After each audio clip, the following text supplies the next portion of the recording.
Okay, we are going to continue with the weekly All Signs love readings. Sorry it's late on. I wasn't feeling too great today. So I'm feeling better now, but I just wasn't up to it earlier.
Spirit guides, universe, and angels. Sorry. Spirit guides, universe, and angels, please stand beside me and guide me for Libra's highest good. How is Libra feeling in this final week of July 2025 and beginning days of August? That feels weird to say. 2025 with regards to when they're thinking about dealing with or manifesting in. 3 cards for how Libra's feeling. First of all,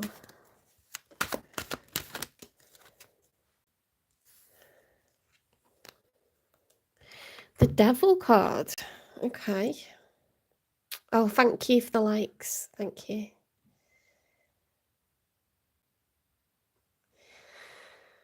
Okay, so Major Arcana for Capricorn.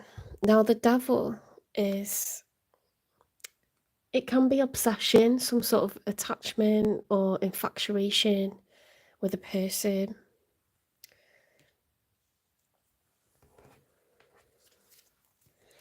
Thank you. Thanks, Brandon. Thanks, Fast Quick Shorts. 7 of Pentacles upright, the 7 of Wands, and the 6 of Cups upright. Okay, so the 7 of Pentacles is reflection, it's looking back on the past. The 7 of Wands is being a little bit defensive. Okay. Competitive, defensive, trying to keep the high ground, keep the advantage. 6 of Cups is a soulmate energy.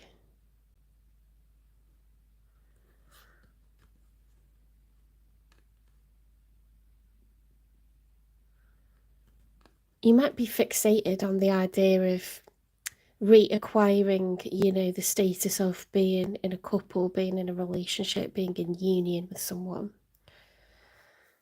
Oh, thank you. I'm glad people are coming on because I didn't know if it was too late or not. Mind you, I suppose depending on where you're watching from, it might not be that late, is it? In the UK, it's 10:30, you see. Where's everyone watching from?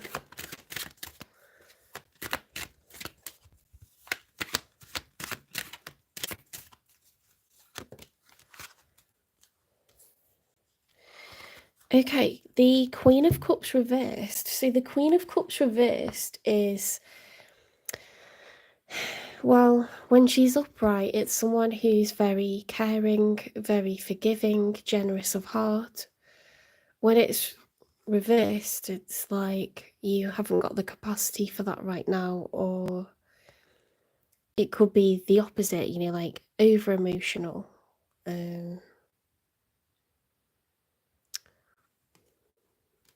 You're watching from Colombia, that's so cool. You're watching from Asia, brilliant, that's amazing.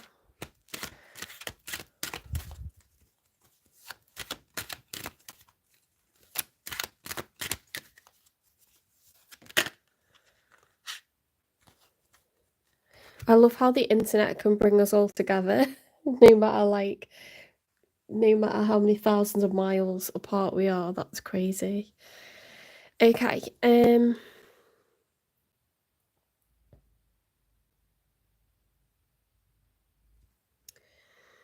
one that's showing up in your reading, Libra, they've got the new moon, okay, so they're looking for new beginnings. They're entering a new phase.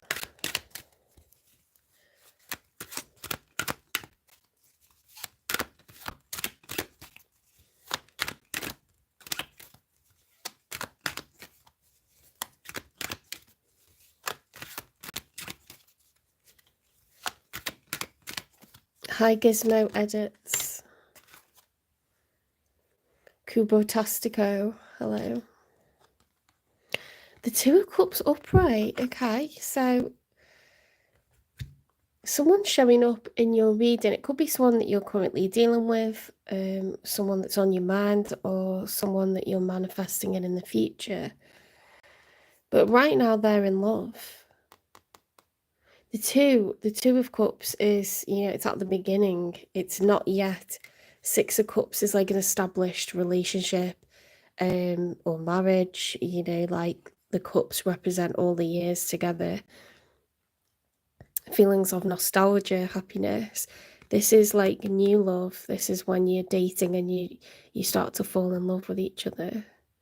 I like that. It's like the DNA, isn't it? Mixing together.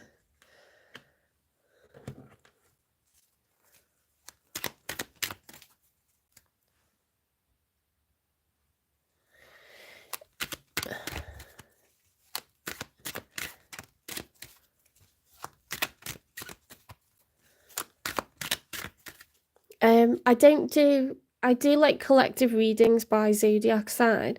If you want a personal reading, you can go to the channel description and there's a link to my PayPal, and you can pay £18 for a 20-minute reading. It'll be a private video, like I'll give you a link to it.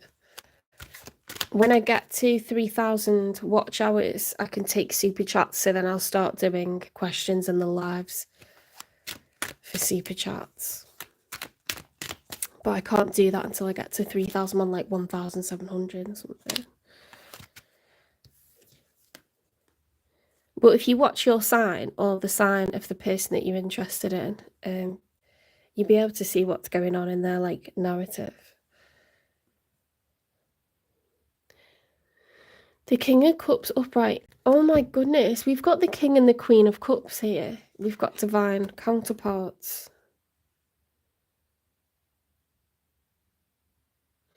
That's a nice balance of feminine and masculine energy.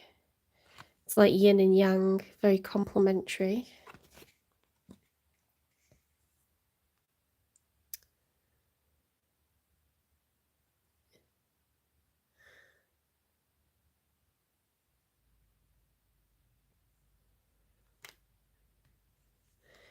King and Queen of Cups, okay.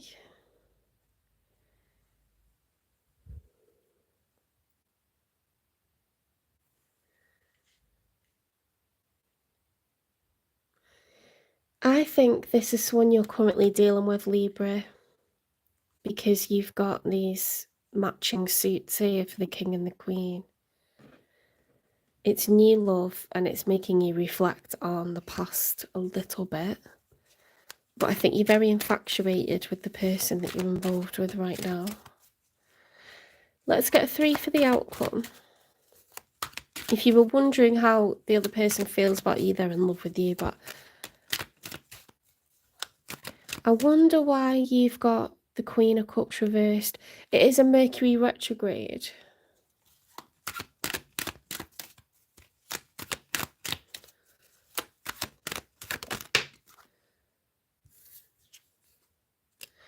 King of Swords is the challenge. Okay, see the King of Swords when it's upright, it's someone who is, well, it's air energy, so it's Gemini, Libra, Aquarius energy. When it's upright, it's one that's very truthful. They love facts, they love information, they're analytical, they love to help the community, to mentor, to teach. Swords are knowledge and communication, okay? If it was reversed, then that ability to communicate, that very, very, like, skilled style of communication could be used against people, i.e. manipulating people, blocking people, saying harsh things to people. You know, when swords are wielded in the wrong way, that isn't...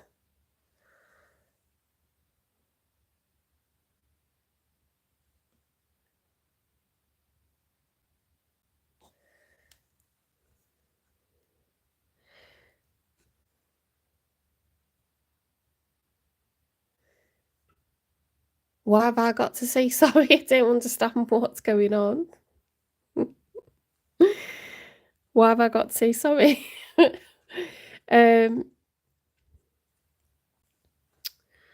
King of Swords. In the challenge position, it's like... maybe, you know, there needs to be a strategy when it comes to communication at the moment for some sort of reason, because it's in the challenge position, and that's the outcome for this week.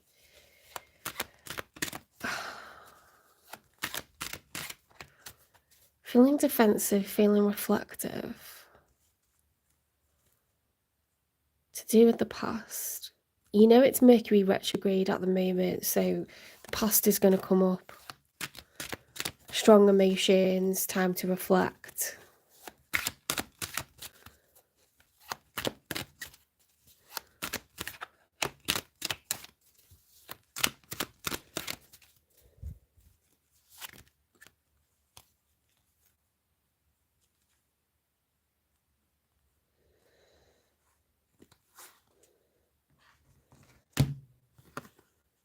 Right, in the outcome, we've got the Eight of Wands upright.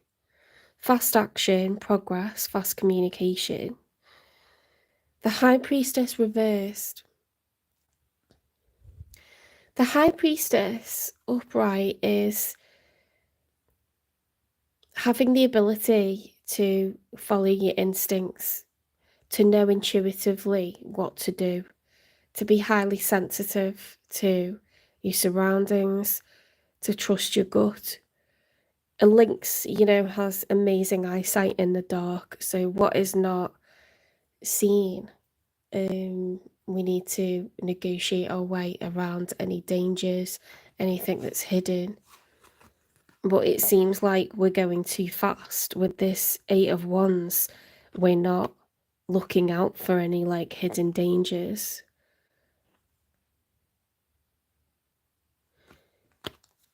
I wonder if someone's trying to move too quickly for what you're ready for, Libra. Because they're like all in their feels. They're the King of Cups. They're the Two of Cups. They're ready for a new beginning, and you're looking back at the past feeling nostalgic, and you're the Queen of Cups reversed, so you're either over emotional or under emotional.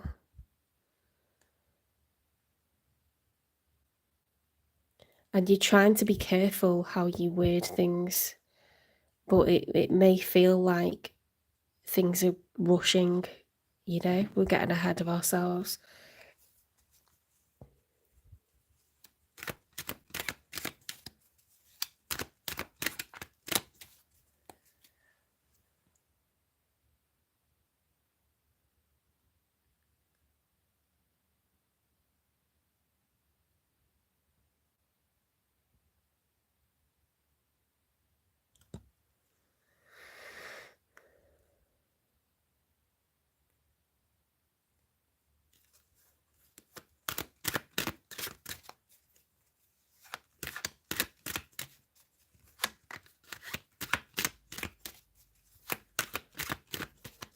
Let's get one more.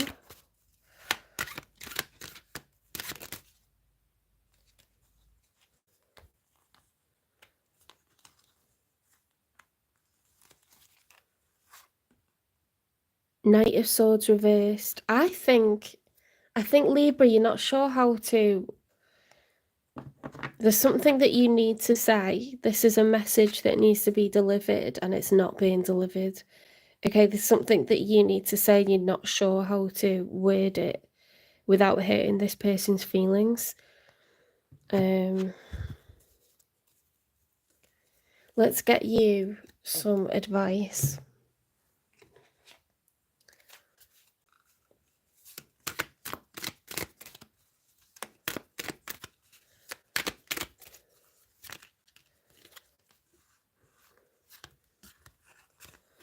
Rekindle the old sparks, let love bloom anew. Expression, words are the messengers of the soul, express your deepest love and care.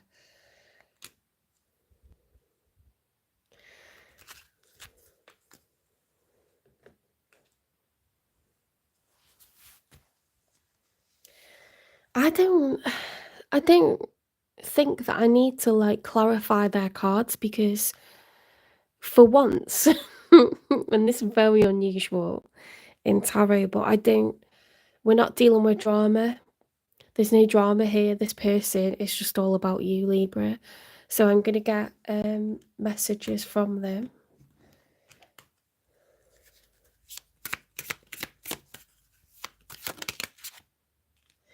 You hurt me. Everything that happened hurt me so much. I need more time to heal. Ooh.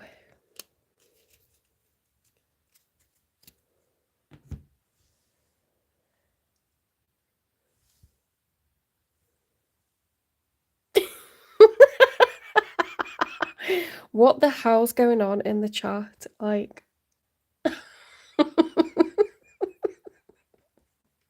this is what happens. This is the crowd that I get when I do my readings too late.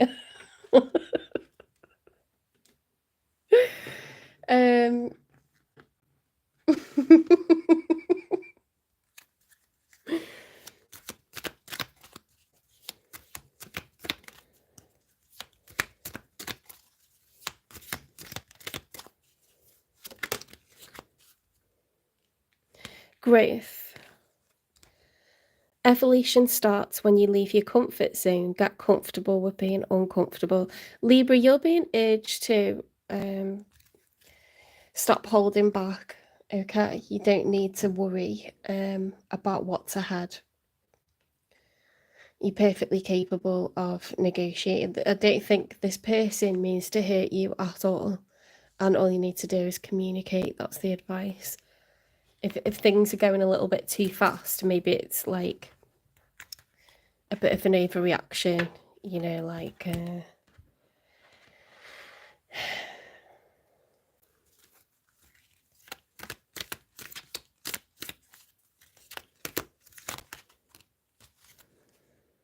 celebrate little things.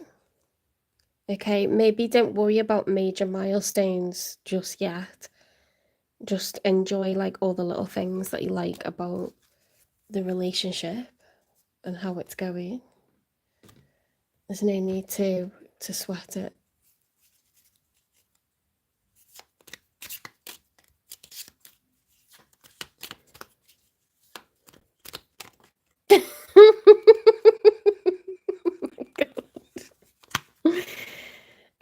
I am deserving of love and respect. That's a positive affirmation that you can say to yourself, Libra. I am deserving of love and respect.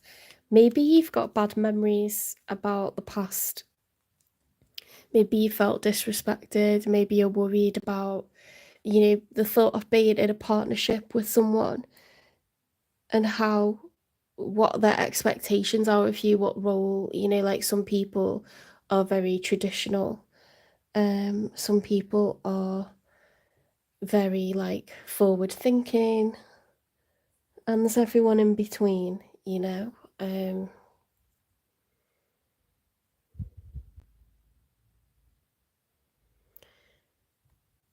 it's a good idea if you're considering next steps, like moving in together or something like that, to discuss like what expectations are and put your cards on the table, because you don't want to move in and then you find out someone wants you to do all their washing and cleaning and, you know, cooking for them, and they're never going to lift a finger because that's a woman's job or something like that. Like, you need to talk about expectations and sort out potential differences, you know, because it's how you're brought up, it's your culture, it's all of that that makes people very individual in the way that they build expectations towards how a home would be run.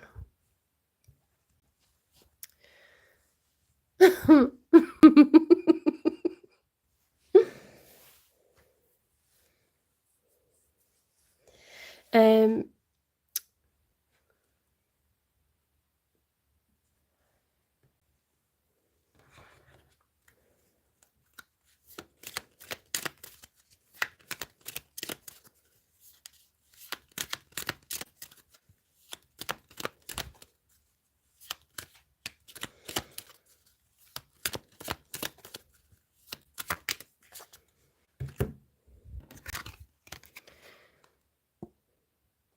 how do you pronounce this? Helichrysum. Helichrysum. Helichrysum italicum.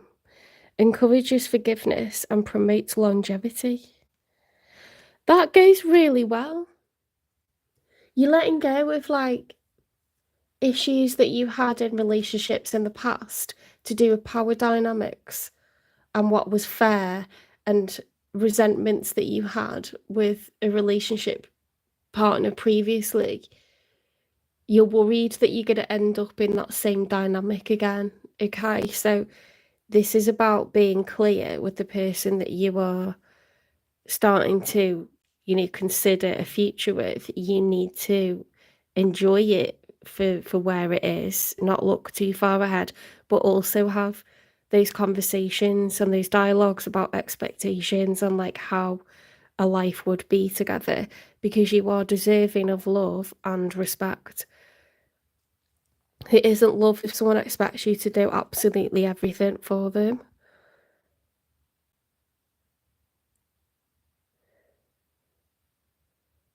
I mean, absolute goals, in my opinion, is taking care of each other. Like, pay 50-50, like partnership, teamwork. I think you can take gender out of it, you know, just divide everything by 2, right?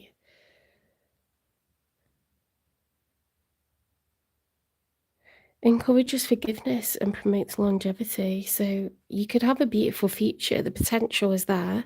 It's early days.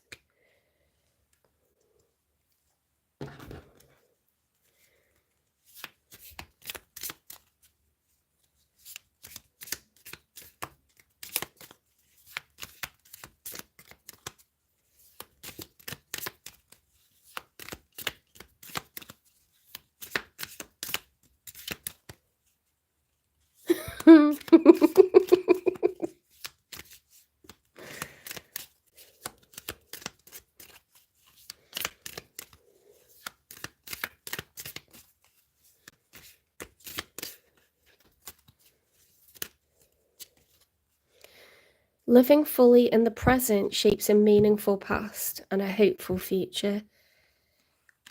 How well does that go together? How well does that go together? No one in the chat's taken any notice of my tarot reading. But this is awesome tarot. So, like, I hope there are some people watching this. The chat's just gone absolutely wild. Wild card kind of chat. Okay, Libra, if this resonates, please give it a like, share, subscribe, follow, repost. Support the channel. I want to get to 1,000 subscribers on YouTube before the end of the summer. Help me get there.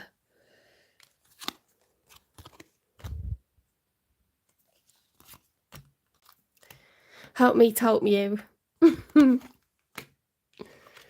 Right, we're going on to Scorpio. If we got any Scorpios in the house, I'm starting to smack the cards down now because I'm getting annoyed.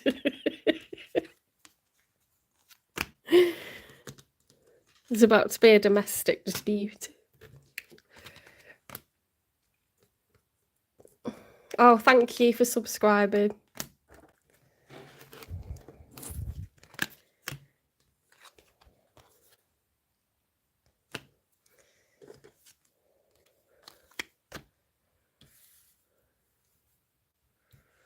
Hi, welcome into the chat. It's an interesting one. It's like an Alton Towers ride. You never know what's happening each second.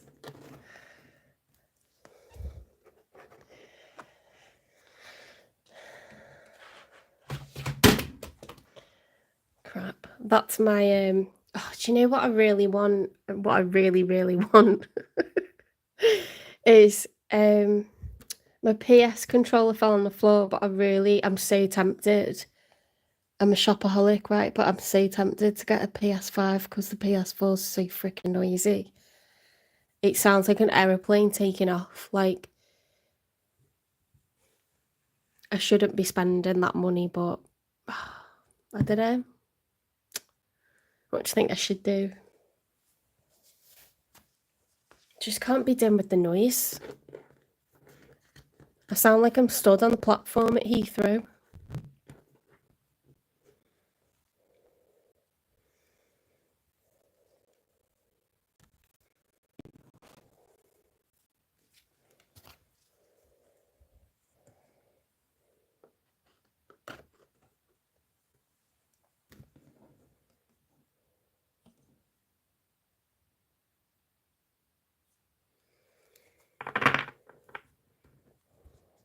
I want a PS5 so bad. They're a lot cheaper now, aren't they? Like, I couldn't justify it before. It was an absolute rip-off, but I'm very tempted. You get barely anything there when you trade them in, don't you?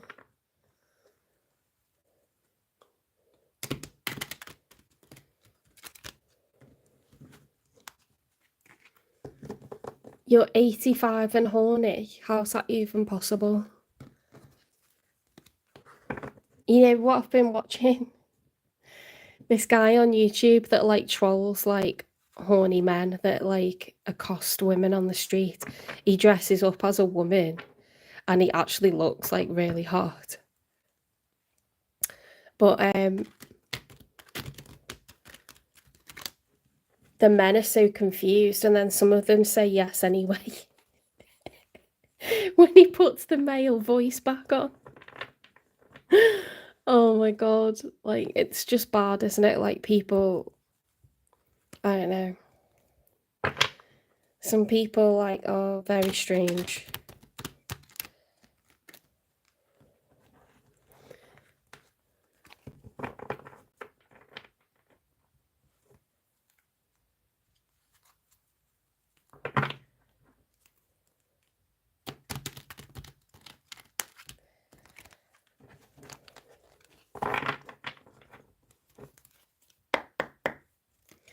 Spirit guides, universe, and angels, please stand beside me and guide me for Scorpio's highest good. How is Scorpio feeling in this final week of July 2025 and beginning days of August 2025 with regards to one they're thinking about, dealing with, or manifesting in? 3 cards for Scorpio, first of all, please. The 8 of Swords, 9 of Wands. This is not good. 10 of Swords reversed. That's better. Queen of Pentacles reversed. 8 of Swords is like mental imprisonment. These are like intrusive thoughts, the swords surrounding this person. They feel trapped. They're not actually trapped. It's like a frame of mind. Mental imprisonment. 9 of Wands is the wounded warrior. It's nearing the end of a cycle, going through a lot, but being prepared to continue. Each wand represents a challenge. 10 of Swords reversed is better. If it's upright, then 10 is good that, you know, we've reached the end of the cycle, but this is pain, it's fear, it's anxiety, it's suffering. And when the swords are reversed, it's like you're dropping the pain, the fear, the anxiety. It's like a choose. It's like choosing to stop, you know, the victim mentality, or like to stop letting someone hurt you, to stop sitting in these feelings. You know, like it's important to recognize what feelings you're having and to sit in them a little bit, but we're not going to sit in them forever. It's coming out of it by choice. You know, seeing the light at the end of the tunnel. The Queen of Pentacles upright is someone who's a fantastic provider. It's earth energy, Taurus, Virgo, Capricorn. Because it's the Queen of Pentacles, it's someone who's very nurturing, very generous. Whenever there's feminine energy, it doesn't determine whether it's a man or a woman that we're talking about. It's just the feminine energy is traditional, you know, for like more nurturing vibe. It's reversed, so you could be feeling, Scorpio, like a little bit bitter, a little bit wounded, a little bit like you got your guard up. You can't really think about other people right now because I'm just trying to like, what's the word? Recover from like, it's not even like recovery, it's just like get refuge from like being under siege, like under attack from something awful, like just trying to take shelter.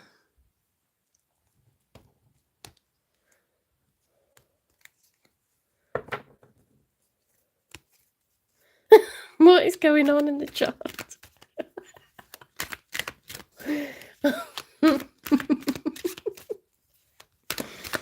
I keep catching like bits of the conversation and it's just bizarre.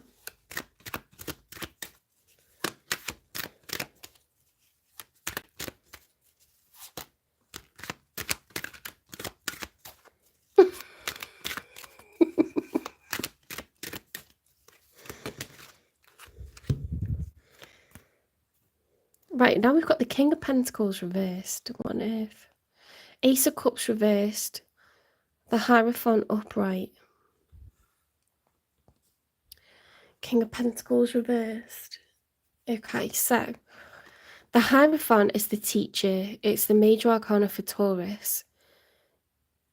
The Hierophant is someone that has lived many tales, okay, through life experiences, real things that have happened to them while on the earth. Things that are harsh, okay, things that have been difficult to live through. They're no longer the student. They've had that many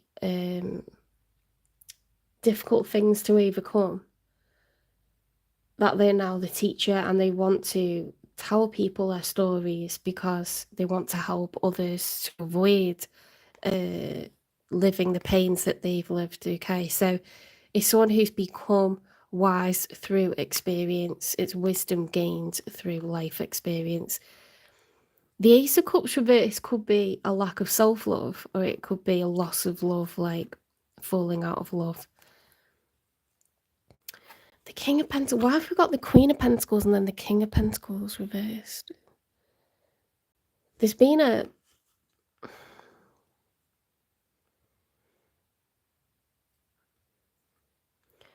a loss of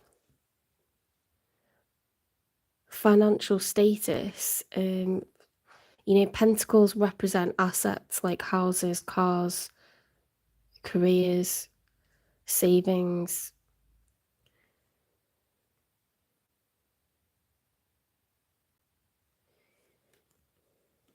It also represents, like, you know, generosity, being able to provide, wanting to be caring, wanting to be nurturing, wanting to be giving.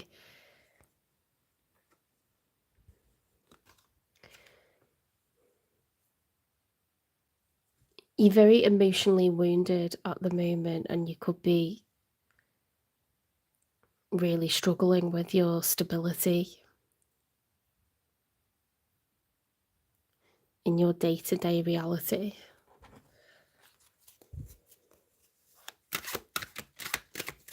There's a need to be practical. Earth signs are very, very practical, and these cards are all reversed, so there's a need to be more practical when it comes to finances, more frugal. Look here, we've got a card of planning.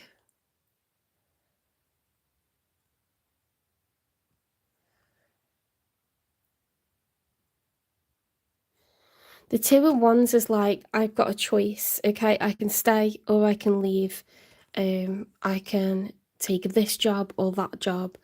I can be single or I can be in a relationship. There's some sort of choice, okay? Like, I could choose that field or that field to work in. Like, do I work for myself or for others? You know, like some sort of choice. I'd say it's a financial one, but it could apply to anything. It's just bizarre that we've got the King and the Queen of Pentacles on the same side. Let's see what comes out for your person, the one that you're either thinking about or dealing with or manifesting in.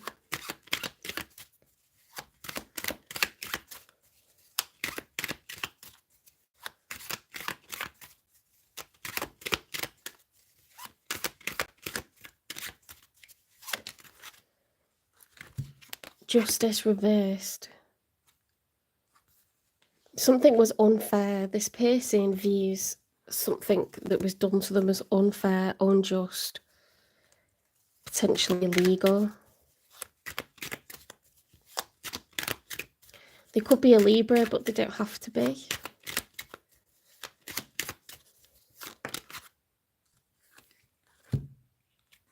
The Empress. Again, that's the card of Libra. It's shared between Libra and Taurus, the Empress. The Empress is like the most powerful creator. She can create from zero as many times as she needs to. She attracts wealth. She attracts abundance. The Empress card is upright. So this person, despite being wronged, they're like a phoenix that continues to rise from the ashes. Okay, like nothing can get this person down because their destiny is to be wealthy. Their destiny is to be abundant with love and luxuries. It doesn't mean that they will always be in love or always have luxury, but they will always reobtain it. Does that make sense?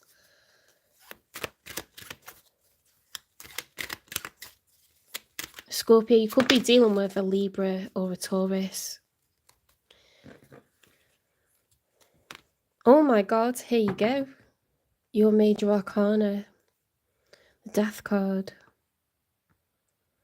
They're letting go of an old chapter and walking through the gates into a new one. And they're looking good doing it. Despite if there's like, you know, a trail of destruction behind it, it doesn't matter.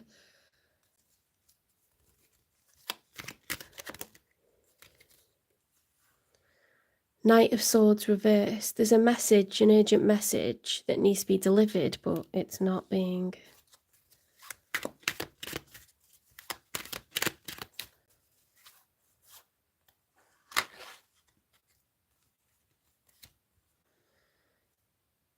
Page of Wands upright, excited for a brand new adventure. Pages are,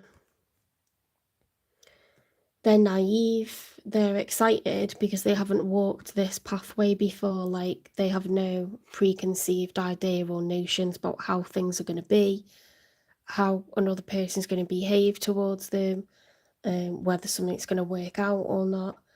You know, whether it's a business venture or a move abroad or a relationship, a job.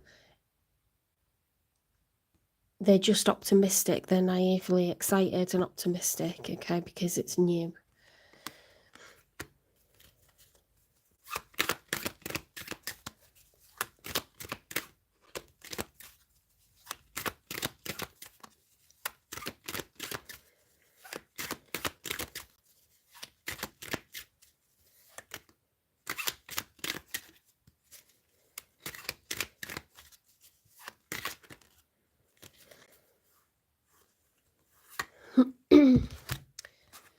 The Seven of Pentacles and the Judgment, reflecting on what's been achieved so far, money, time and energy invested into something to date. Okay, when it's upright, it's positive, like a lot's been achieved. The Judgment is a call to act. Look, we've got a phoenix rising from the ashes. Something needs to be revived, restored, or repaired, or replaced with a new adventure. That's definitely like the energy of the Empress, all of that.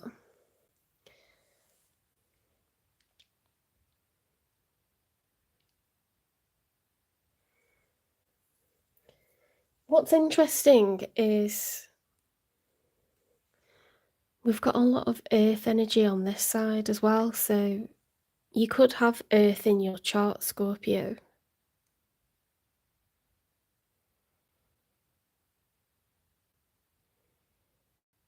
It's like a bit of a mirroring energy. I want to find out what happened to this person. Why have they got the Justice reversed?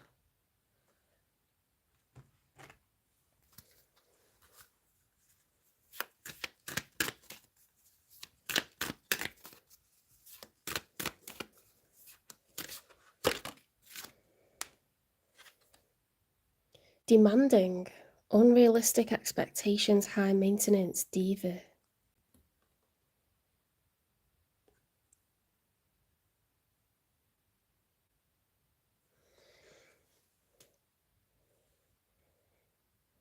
How dare this person boss an Empress about? Absolutely not.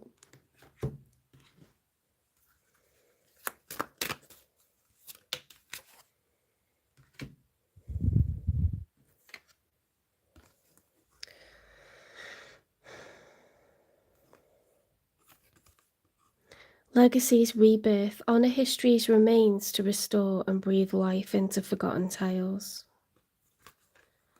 Silent remnants, amid the uncertainty, love has the power to rebuild trust.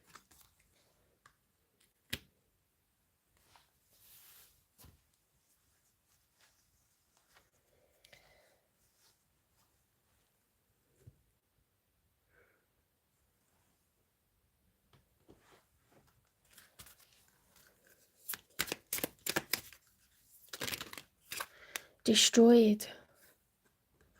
Shattered, broken, completely ruined. Don't want to hear it. Setting the record straight. Ooh. Okay, we're getting the tea now. So, someone really mistreated this Empress. They probably tried to, live off their wealth. An Empress is someone who is very mature. They've got savings. They've got, a professional job, or they're high up in something. They could have their own business. They could even be someone who's retired, so they're not working anymore, but they're sitting on assets and savings and a pension and,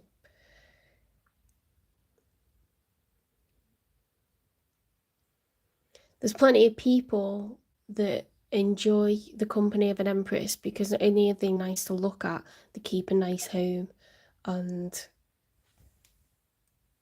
they're very nurturing. So they may, like, their love language will be to spoil with gifts and stuff. So someone can get too used to that and someone can take advantage of that and start to expect, far too much in a way of money or gifts or both. This person's like, they've given this ex, whoever, like, they've given them what for? I hope it's not you, Scorpio, because your money's looking pretty bad.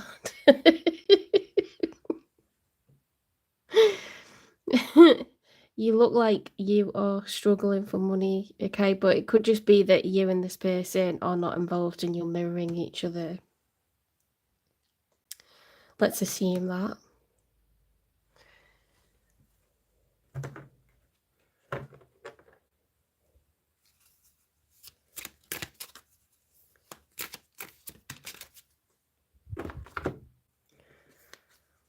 I'm afraid to get close and terrified to lose you. There could have been like a codependency. Okay, so something the Empress wanted she was getting from this person, but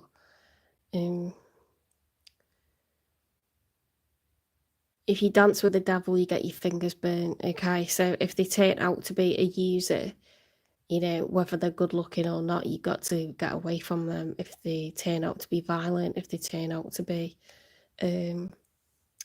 manipulative, I don't know, someone that is greedy, someone that is shallow, someone that is, you know, living off you or whatever, like,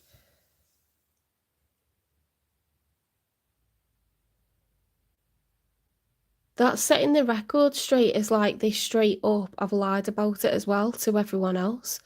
And they've probably like, it's probably been a narcissist or something, because to turn around and have to set the record straight is like they probably gaslit them saying like, you're trying to live off of me, or she's asking for money again, or he's asking for money again, and like telling everyone the opposite of what's true, because that's what narcissists do.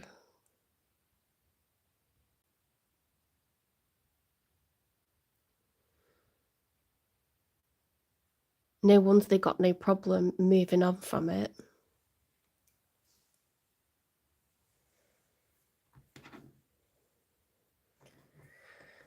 Assuming that this is someone that's going to become single and meet Scorpio,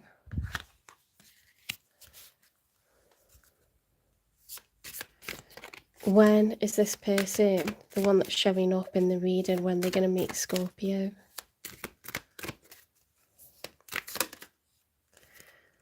It's coming for you. Okay, so it's divine. It's supposed to happen.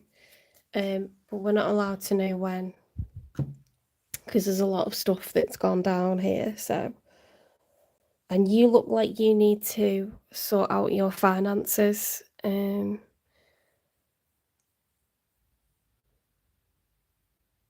Scorpio, you could also be going through a separation. You've reached the end of a cycle. There's no love here anymore. You've got divine counterparts, both in the reverse, at some sort of planning stage. So there's reflection, call to action, your adventure. I do think that you two are not involved and you're mirroring each other. You're both coming out of different situations, but I don't think the divine's going to let you get into a relationship until you're fully out of this and your finances are recovered, because you're supposed to be like independent and have your ducks in a row before you approach someone new, right? You're supposed to be like emotionally healed and all the rest of it as well. So I think that's on the way, but I don't think you're there yet. Let's get you some advice, Scorpio.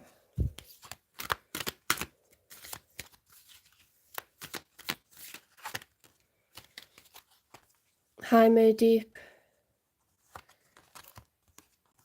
It is within reach. It's coming for you. Okay, so I sit corrected. Maybe it's going to happen sooner than you think.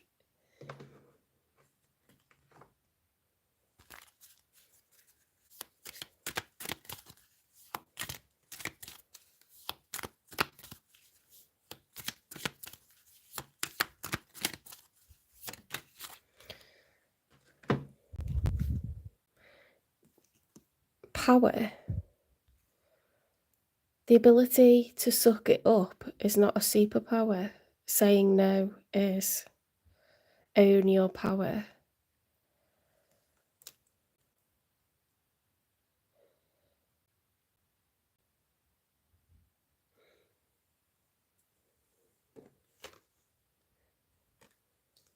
Own your power. Yeah, so like it's about putting up boundaries, putting your foot down, whether you're male or female, okay? Someone has been like, if you're the cross-watcher, someone's been living off you, they've been like just expecting, like, I need more, give me £200, like, give me a card, I need this, I need that, you know, backs me over some money, like, been taking the piss. Financial situations can be sorted out, but that element of control is not okay, and people get unpleasant and they get unkind when you say, no, I don't want to give you my cardigan, or no, you don't need that money from me, I don't owe you anything. You know, they'll start to tell you you're selfish, you're this, you're that. They'll be very emotionally abusive, and you need to get out of that situation for your sanity more than for your sanity, and for your safety more than for finances. Often you stay because you think like at some point they'll give me the money back, and you're so embarrassed how much money they've had from you that you don't want to split up with them. And it's not because you're in love with them, and it's not because you're getting much at all out of it. In fact, they're starting to really piss you off, but you're trying to play along with it, hoping at some point you can get some sort of recompense, like financial, you know, rebalance, and it never happens. Like, they just take more. So in fact, it's just not worth it. You know, you can recover finances like more quickly as soon as you get away from them.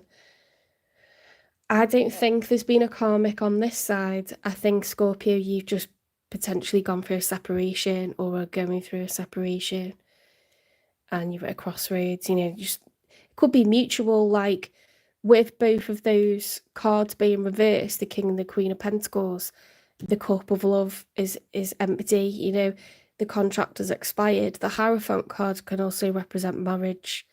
It's not just the major arcana for Taurus, it can represent marriage. The Justice reverse can represent marriage. So this person could have been married to a narcissist. Narcissists need some sort of supply, and that's usually money. This was just a marriage that's, you know, that's marriage or you see, serious living situation. That's just, it's run its course, unfortunately. So it's a shame, but it looks pretty amicable, pretty mutual. I don't see 8 of Cups. I don't see one person walking away from the other. I don't see 3 of Swords, like heartbreak. I just see a bit of struggle and strife, and then 2 people that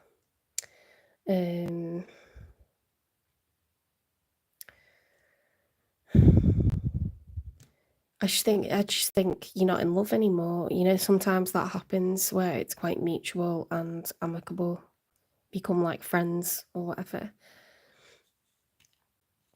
Never happened to me, but I know people that has happened to.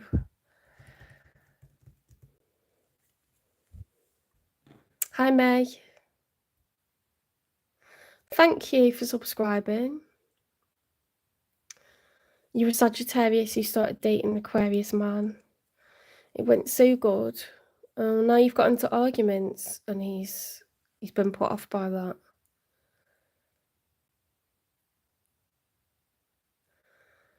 It's difficult, isn't it? Like, if you start getting into arguments, like, is it over like small stuff, or is it over big stuff? Like, what's it over?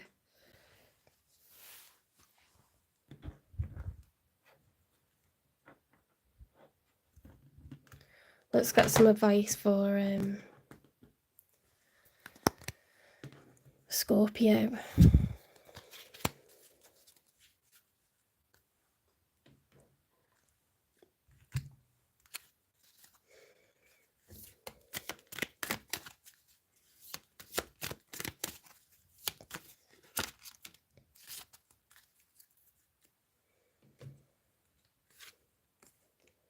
Reassess. You have the right to change your mind. Of course you do.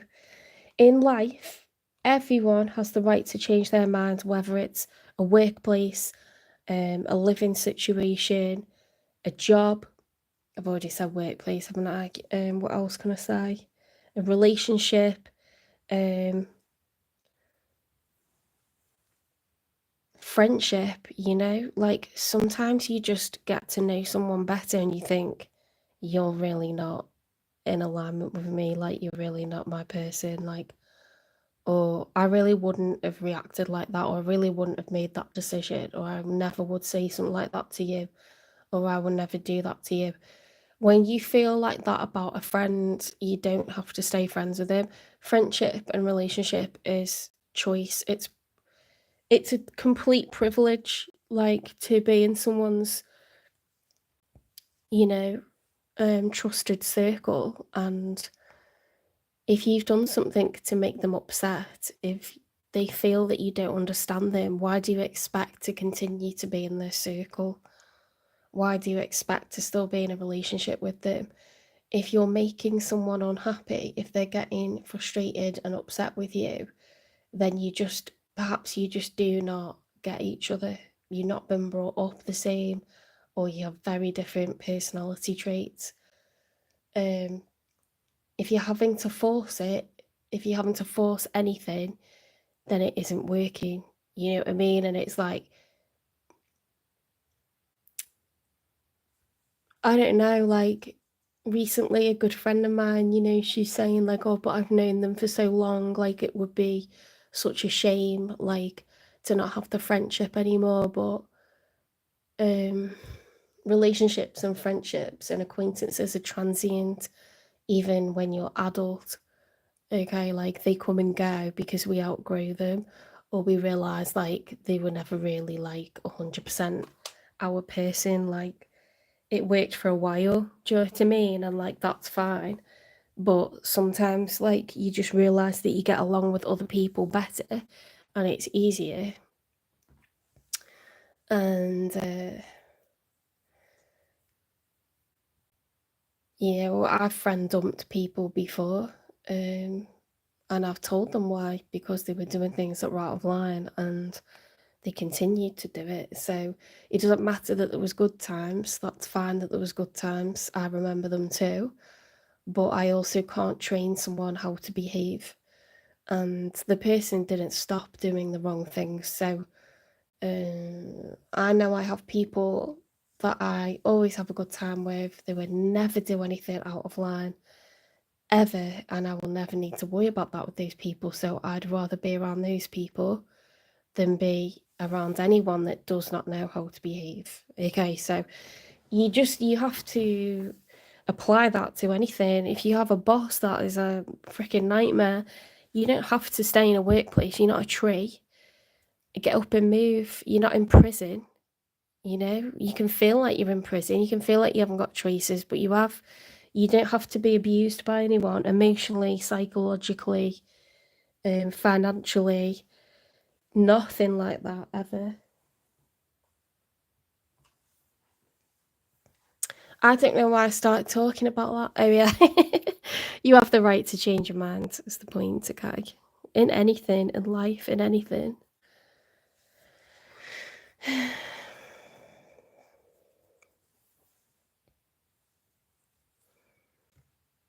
I think putting this massive big jumper on was a mistake. I'm getting too hot now.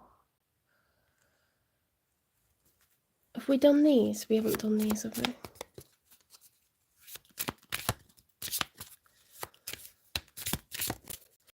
There's a lot there about your personal power, isn't there? Because that one's about, like, you know, getting on with it and just putting up with it isn't what you should be doing. Like, get your personal power back. Own your life, be the CEO of your life. You're getting stepped on, your boundaries. There's so many lines are being crossed, there's no lines anymore. Do you know what I mean? It's like, that becomes very scary when you have no idea what that person's about to do on any given day, any given hour. That's fucking terrifying, okay? Because you just, to live like that all of the time, where you don't know what the next thing is that they're going to do that's going to be awful, you know, is just, it's horrible. I don't know if anyone's experienced that, but I have. And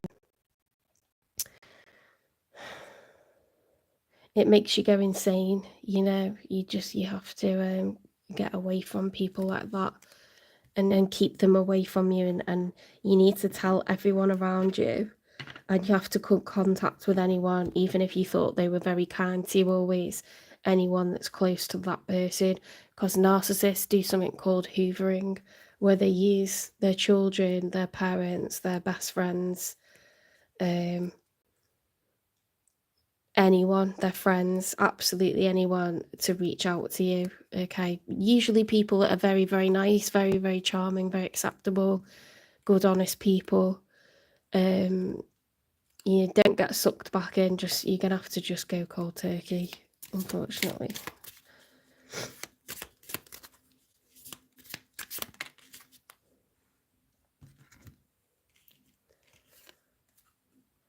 As I offer love to those around me, I also ensure to care for myself. Come on now. Come on, if you don't believe in tarot, like, you must do after seeing how well that goes with what I've just been talking about. Come on now.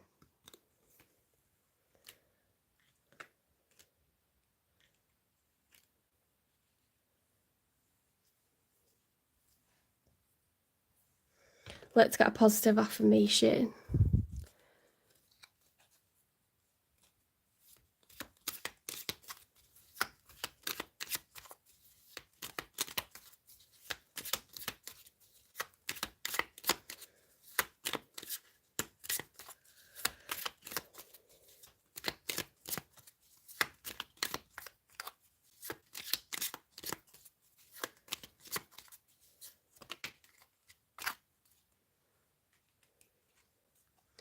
I am worthy of all the good things that come into my life, okay? That's very important to know that after narcissistic abuse, you have got used to listening to a person telling you how selfish you are because you won't give them £200. You're selfish because you won't give them £5. You're selfish because you won't buy them something. You are selfish because, oh my God, like, you feel upset about something and they start crying. It's like they can't actually help you emotionally. They can't help you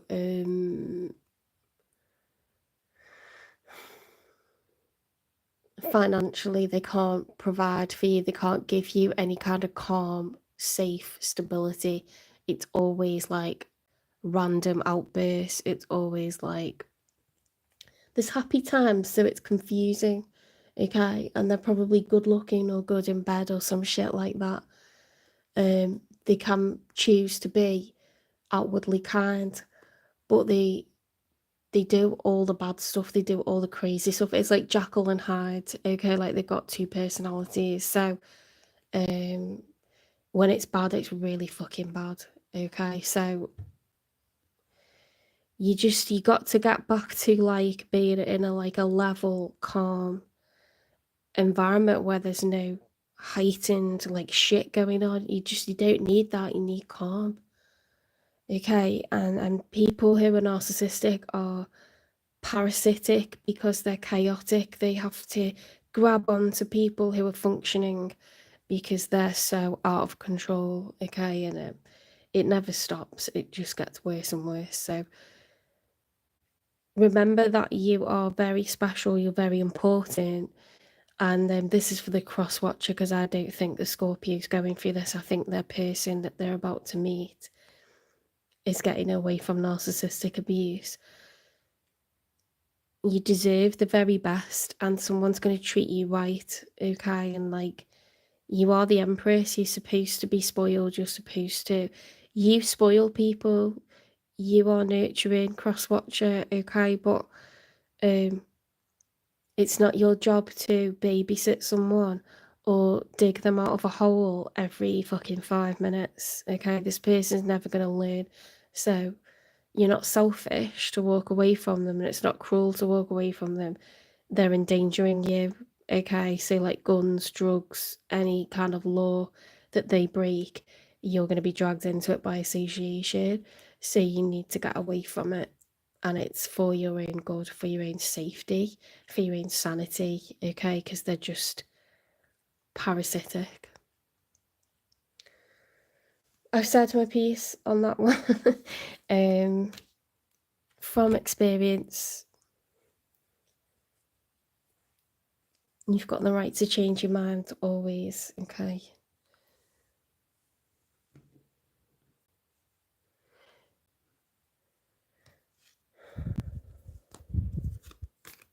I was just checking those affirmations because I didn't know if another one had also flipped over, but it's just that I've put the deck upside down. Okay, I'm going to leave it there, Scorpio. This person's coming for you. It's destined. It's within reach. They're an empress, okay? They're set, like, they're a very good person, very calm, very nurturing, very safe. It's the person they're leaving behind. That's not, okay? But they will fully cut them off. They have to. They're so ready to move on. They don't want drama. You don't want drama. You're capable of giving them, you know, that stability, that routine, because when you get back on your feet, you're going to be very much in alignment as a Queen of Pentacles or a King of Pentacles upright. Very calm, very giving. It will be like a power couple. You know, two people that are good with money, two people that are good with savings, two people that are good with giving and spoiling and nurturing and caring.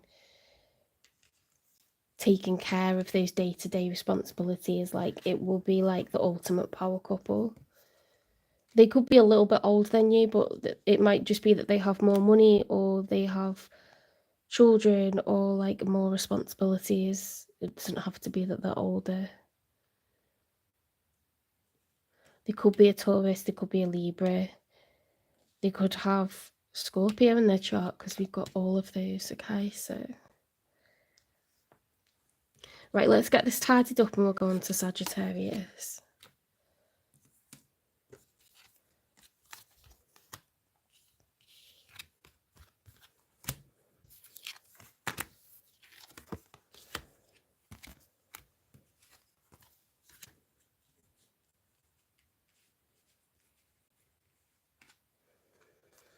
Yeah, it depends where you are in the season because you could be a cusper. Like, I'm early on in Taurus season, so a lot of Aries readings resonate for me.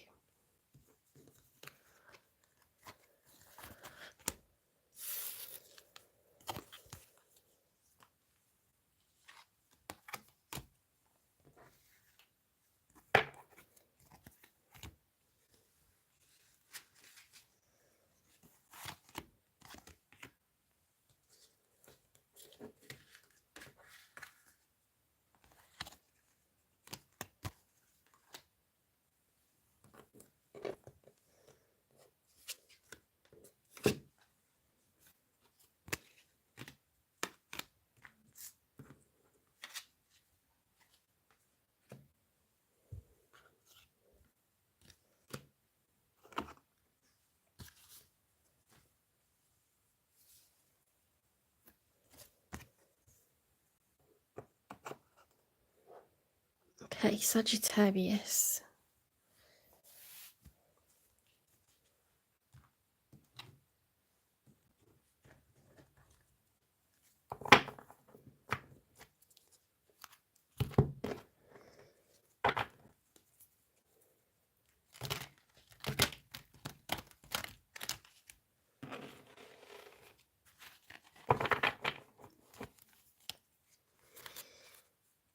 Hi, welcome into the chat.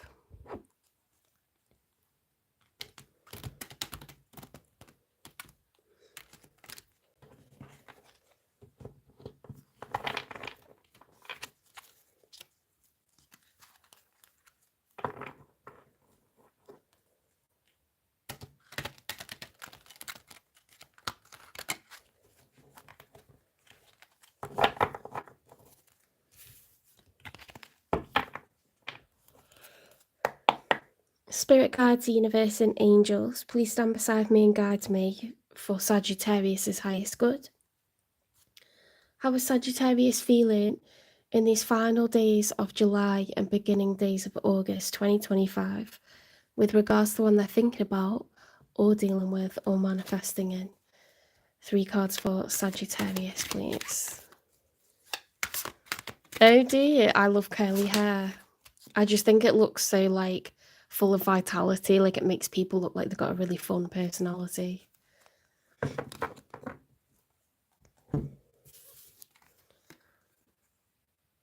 King of Wands reversed. So you could be, I mean, when it's upright, the King of Wands is like solar plexus activated, like confident, assertive, able to, you know, confront certain obstacles or challenging people. You know, think of that lion prowling the kingdom and patrolling and keeping it safe.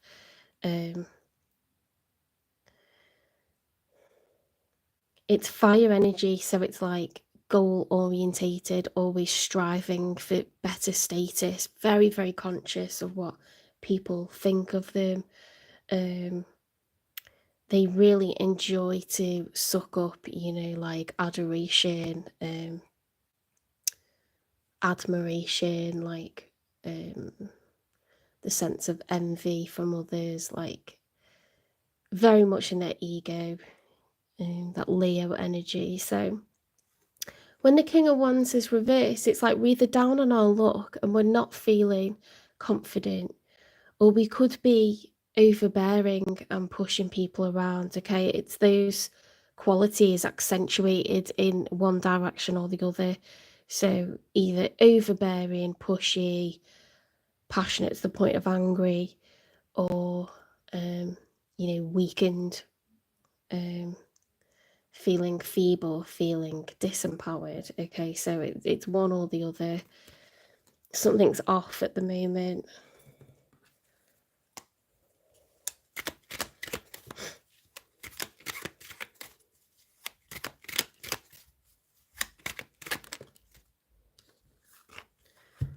Okay, 2 of Swords. So something's foggy. There's a choice, a decision that needs to be made, and you know, right now it's like wouldn't know what to choose.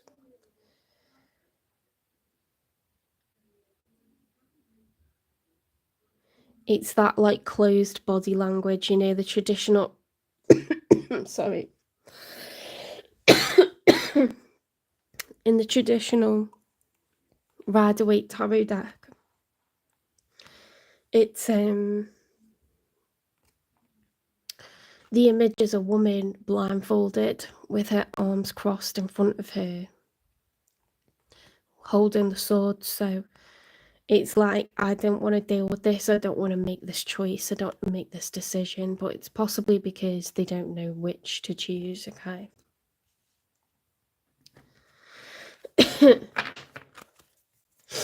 I must have been talking too much. I might have to go and get some water.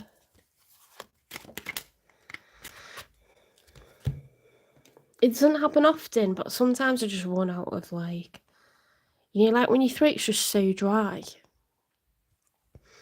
I have had a coughing fit on here like a couple of times, and people have been like, oh my god, is she alive?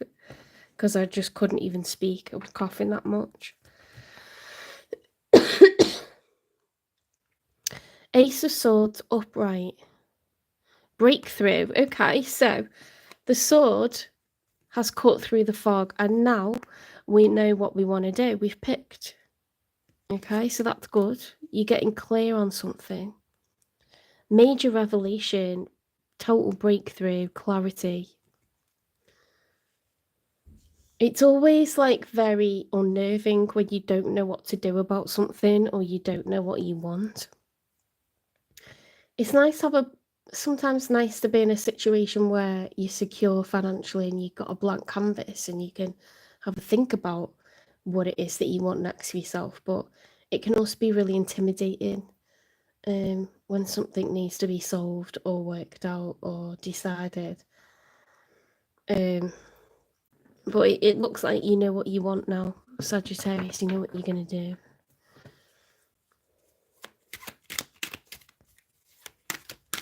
Let's see who's showing up for you.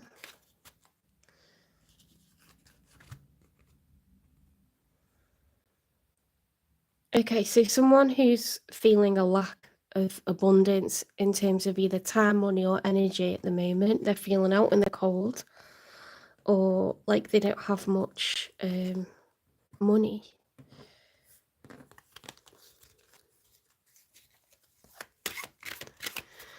Now you're showing up as a king. Let's see about them.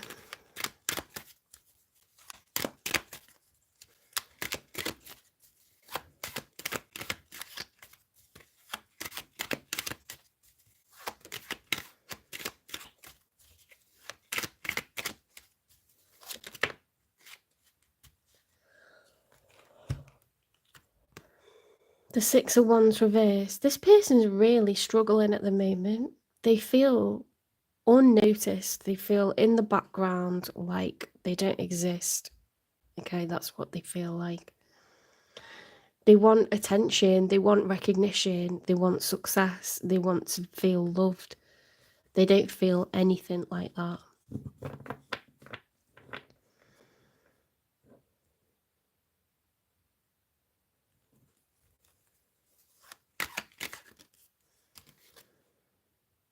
The King of Pentacles reversed. Okay, so money is not great at the moment. When this person gets back on their feet, they'll be a solid provider. They enjoy to be financially secure. They like to have savings. They like to gift others. They like to have a beautiful home, you know, a welcoming home. Like, it's about having and sharing with an earth sign. They could be a Taurus, a Virgo, or Capricorn. They don't have to be. They're a very responsible person, okay, but something's not good with work or business at the moment.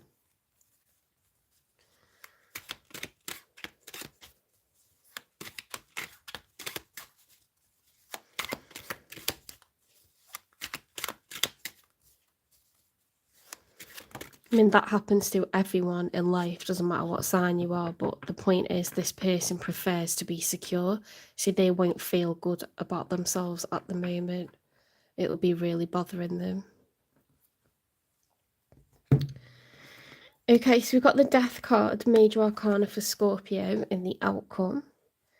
So we've got the closing out of a phase and the beginning of a new one.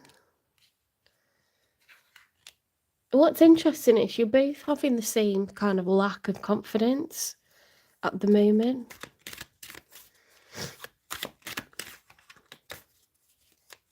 Yours is like potentially more of a lack of direction, which you're now resolving. Theirs is like, you know, they're really like, either they've got made redundant, or they've got increased outgoings somehow, or they've made a poor investment, or, you know, something's not good, like financially, like the savings are getting used up where they like to have, you know, money sat. They're struggling to provide, like, Eight of Cups, walking away. Someone's walking away from a relationship.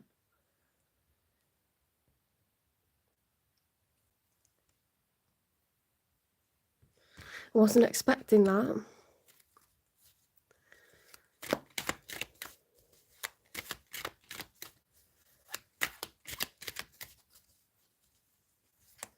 I don't know if that's you or them, because you're both court cards. But I don't feel like this is two people that are together. I think this is two people that have responsibilities that have never met each other, like. Because there's nothing really to do with love. It's just like quite general, like, you know, choices that need to be made, etc. There's no like heartbreak or anything. I don't think it's between, I don't know, let's see. We've got the Devil, Major Arcana for Capricorn. The Devil's upright.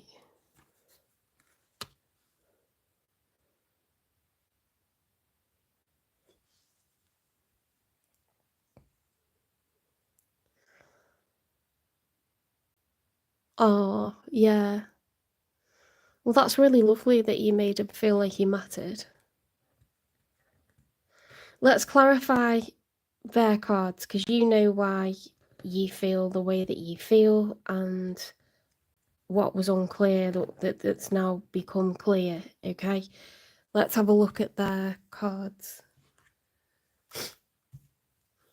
Why have they got the Five of Pentacles? Why have they got the Six of Wands reversed?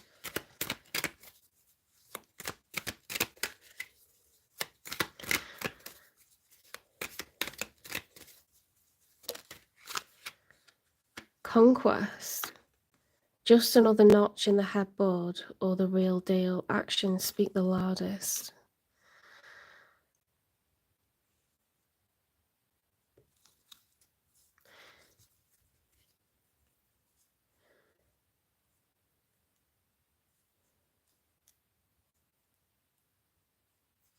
There may have been like a serial dater, you know, but not by choice, like because it just didn't seem to like go that far with many people. Like, you know, they felt like the person was just interested in maybe getting a free meal, or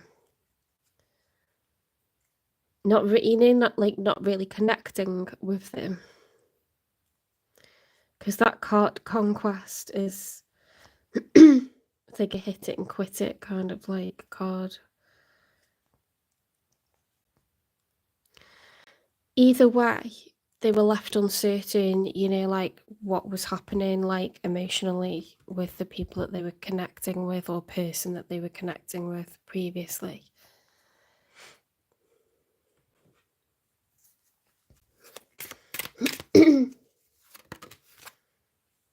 Fiery balance. Embrace intense forces. Offset turmoil and stabilize with calm resolve.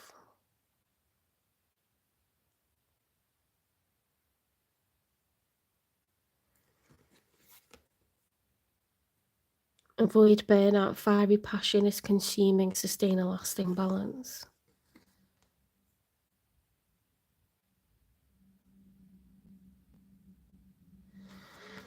Yeah, they could also have had situations where, like, it's been very off and on.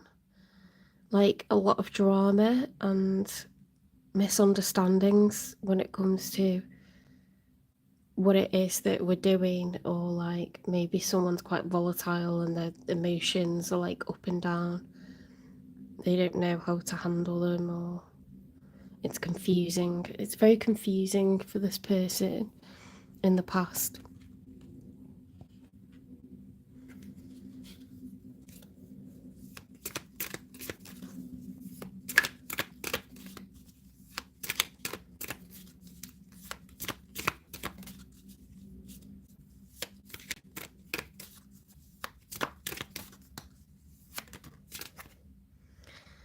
Keeping a promise. Okay, so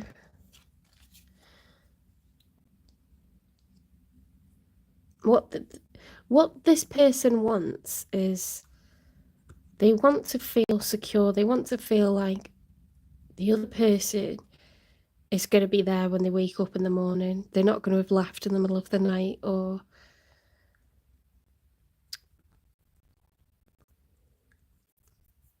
you know, get to a point where they're living together and it's like a solid, stable, four walls, you know, commitment, trust,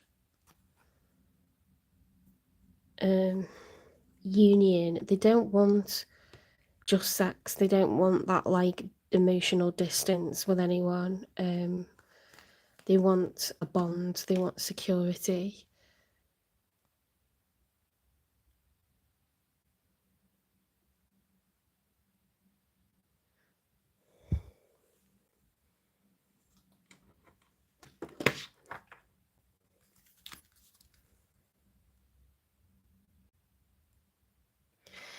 No, so the person that's showing up in the Sagittarius reading, what the reason that they're feeling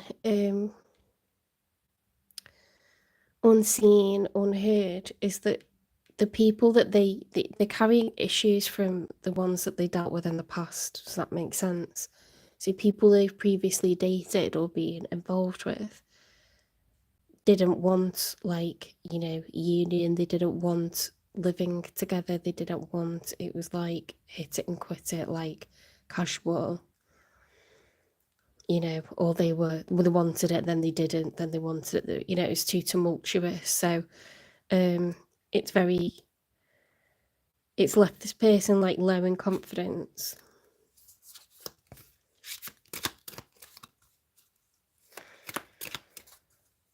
He or she on this side wants, you know, wants commitment. They want someone to live with. They want stability. They want to make a promise, you know, to be exclusive, to be, you know, steady, stable, companionship. They don't just want sex. Okay, so that's very positive about this person. No one else compares to you. They get very attached to the people that they're with, this person. When they like someone, it's only that person that they like, okay?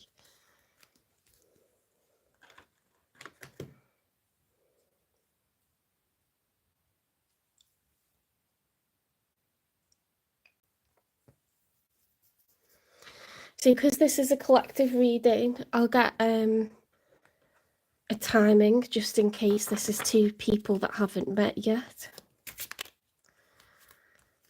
Things will unfold as they're meant to, okay? Let's get some advice for you, Sagittarius.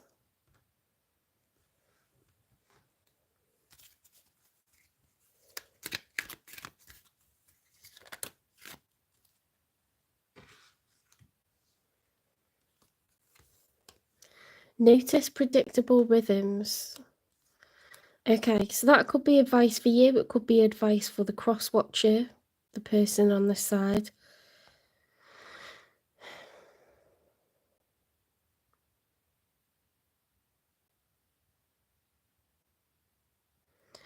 As in, if you notice that you keep getting the same kinds of people, or you keep getting treated the same kinds of way, it may be time to take a breather from relationships, you know? And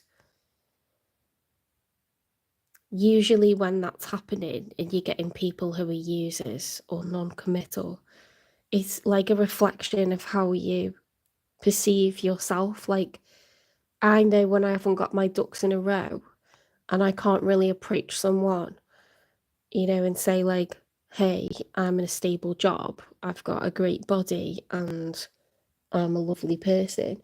I can't really do that at the moment if I'm feeling like I haven't exercised enough and I've neglected my health. I'm not going to want to approach someone. If I'm in between jobs right now, there's not a chance in hell I'm going to go on a date with someone.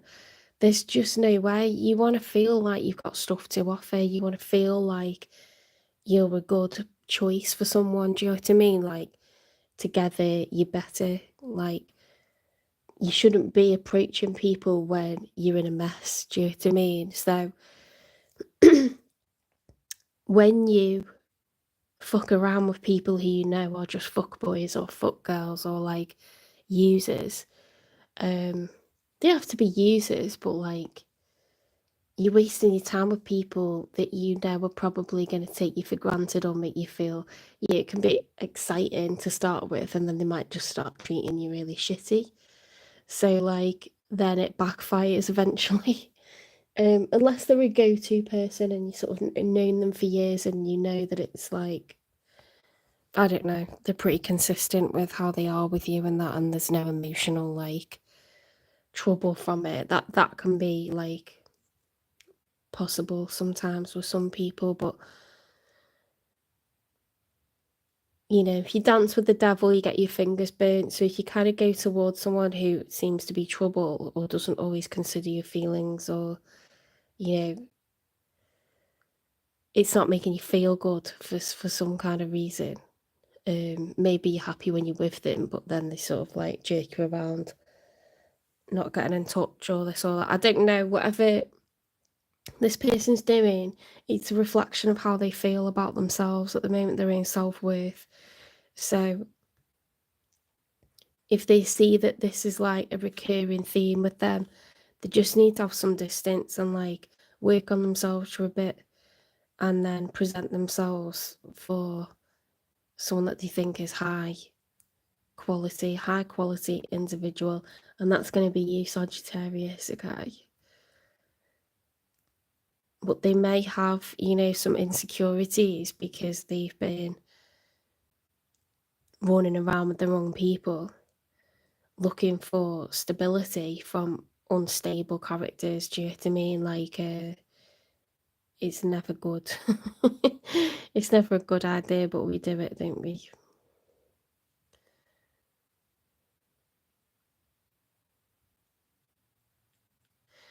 It's the same for you. Like, if this person receives support, security, stability from you, and then they become secure, stable, and they thrive, that's great. If they continue to be down on their luck, you know, talk like a victim, if they continue to find fault or sabotage the situation, that's a predictable rhythm that we don't want, okay? So for some reason, you just need to look for patterns in behaviour, basically, on both sides, okay? Because it's normal for people to be having some hang-ups or insecurities or baggage, but if they're not getting out of that, you know, when they're with a high quality individual like you, then we don't want to flog a dead horse. Do you know what I mean? Like, they're going to project that stuff onto you. So it's like, is it something really ingrained within them that's come from childhood, or is it just like they've had a bit of bad luck in the last year or two with a particular relationship, and then you're going to like provide that stability that's going to just make them feel like life's amazing again, and they're going to be on the up? Like, which one is it?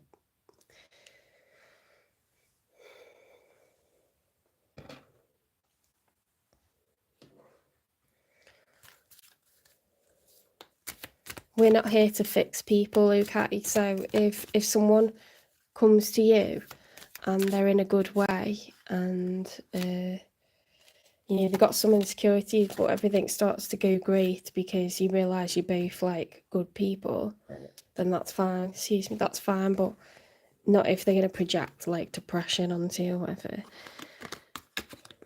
Calm.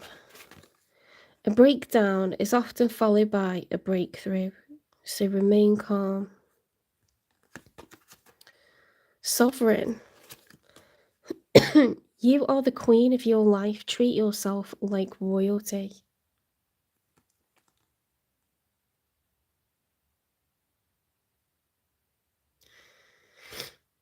Hi Donna. Hi Safia.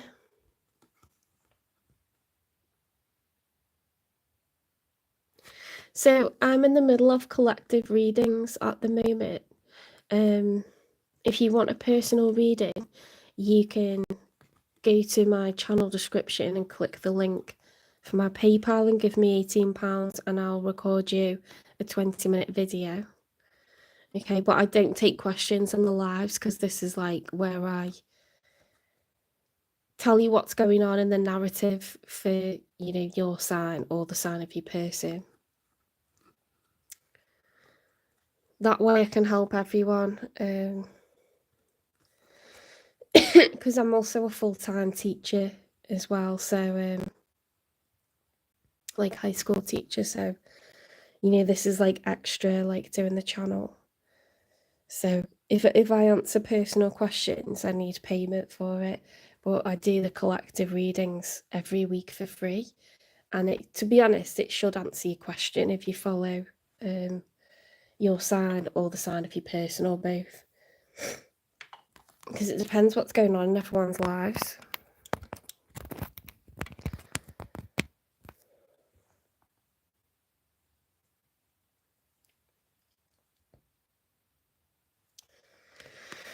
So, Sagittarius, never ever forget who you are, how special you are.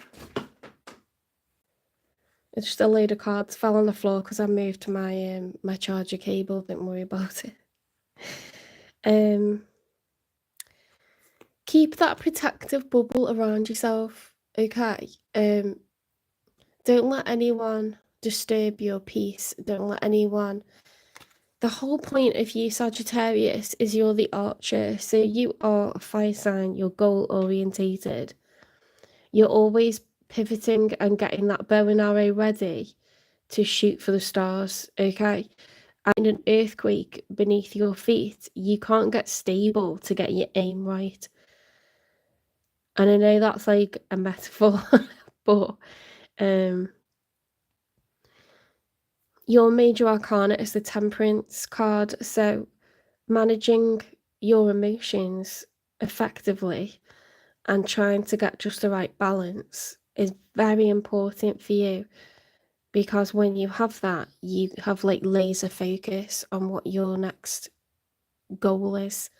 Okay, you've always got a next. You're very ambitious, you're very energetic, fiery, confident, passionate.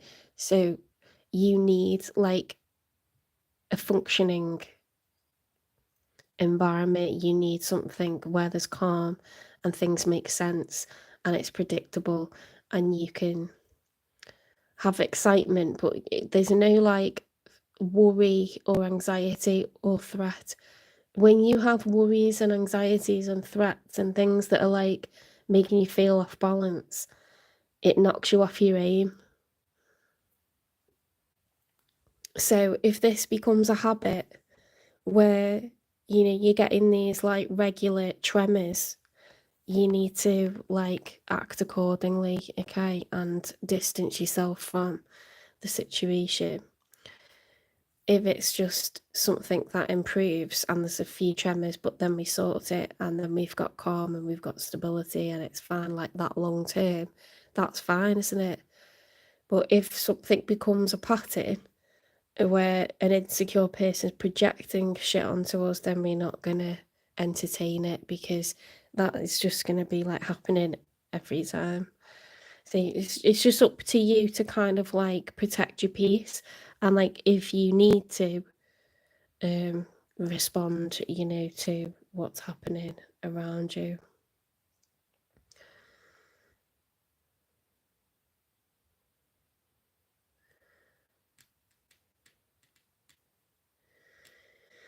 It's not a bad person, it's a good person, but it just like, have they got pure issues, or was it just like they're a bit down their luck at the moment? Do you know what I mean?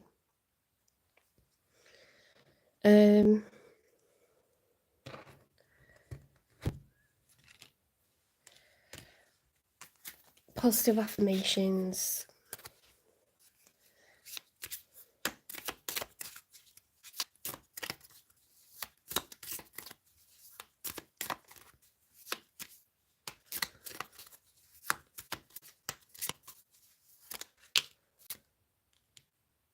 I focus my energy on improving myself, as I cannot change others. I'm sorry, but like, how well does that go with what we've just been talking about?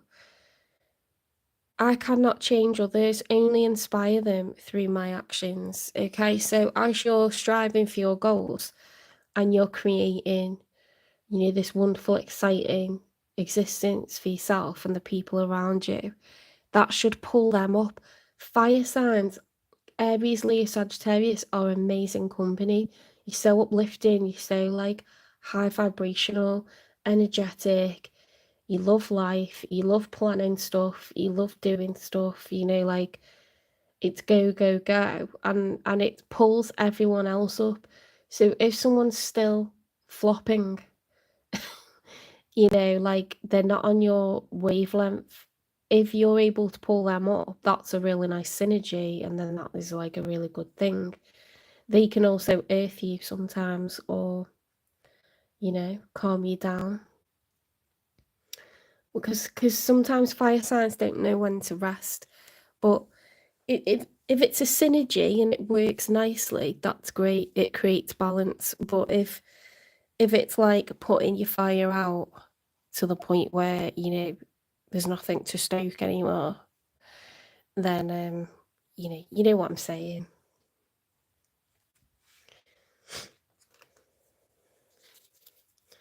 You're just gonna have to judge it, aren't you? Like, judge it for yourself.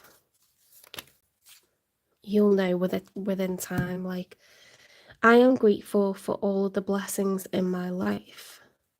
I am capable of achieving my goals. I am confident in my ability to succeed. Okay, so they're your positive affirmations that you can say to yourself and out loud.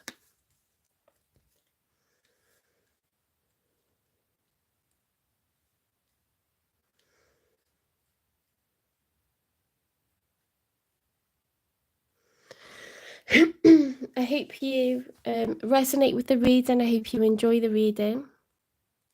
Please give it a like, share, subscribe, follow, repost, support the channels, and I'll see you in the next one.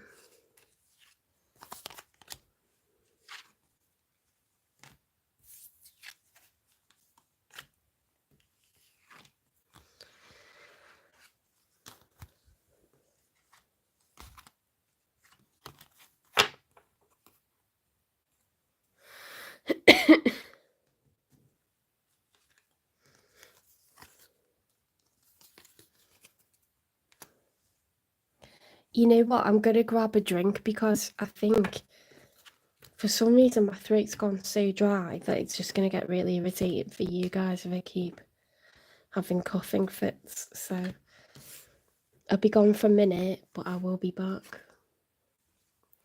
It's just to avoid coughing my guts up because I've got 3 signs to do.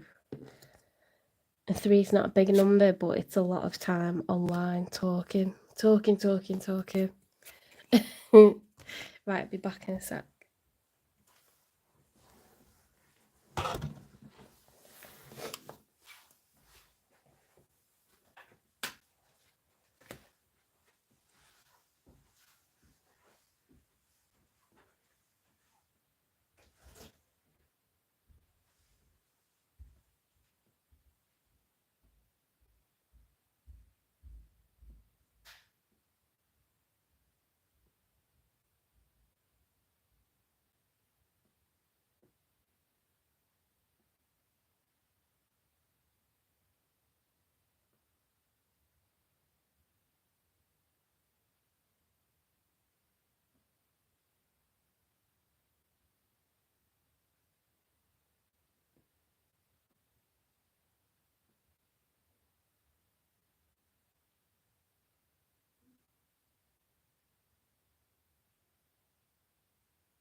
I knew I was coughing because I come back in the room and the room's full of like the smoke from the sage. I didn't open the windows earlier.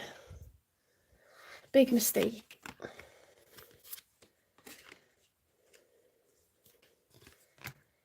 I'm not opening them now because there might be clowns outside or something. It's after midnight in the UK and my bedroom's at the front of the house. There's not a chance that I'm opening the windows to the street.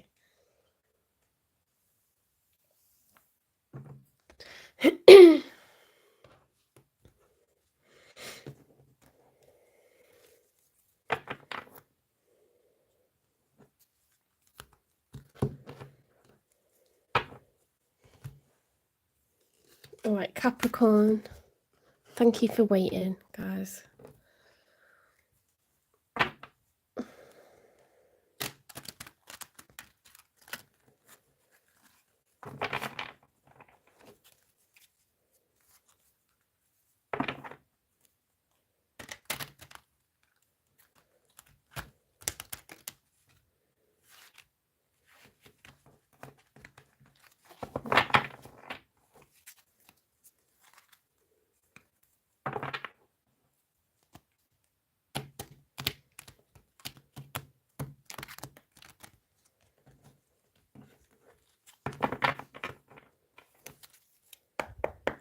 Spirit guides, universe and angels, please stand beside me and guide me for Capricorn's highest good.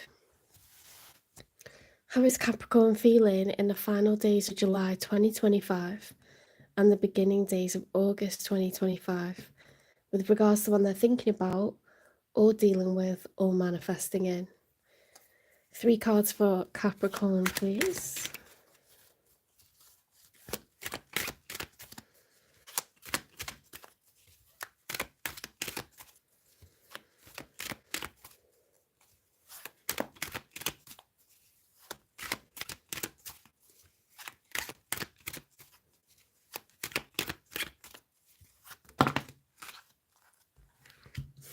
Right, in the challenge position, we've got the 4 of Pentacles, which is the miser.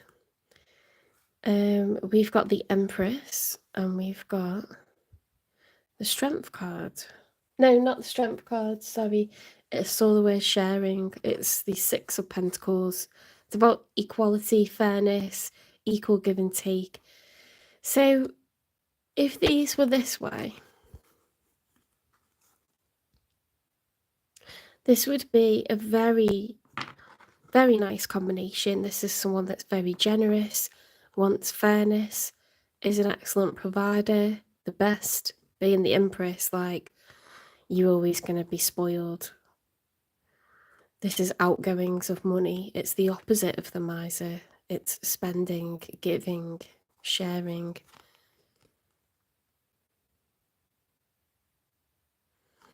If we were to turn these round, something would be unfair. Someone would be like greedy. They would be holding on to their money. They'd be very selfish. Okay, so this is the challenge. How to share, how to be fair. How to consider others as well as ourselves.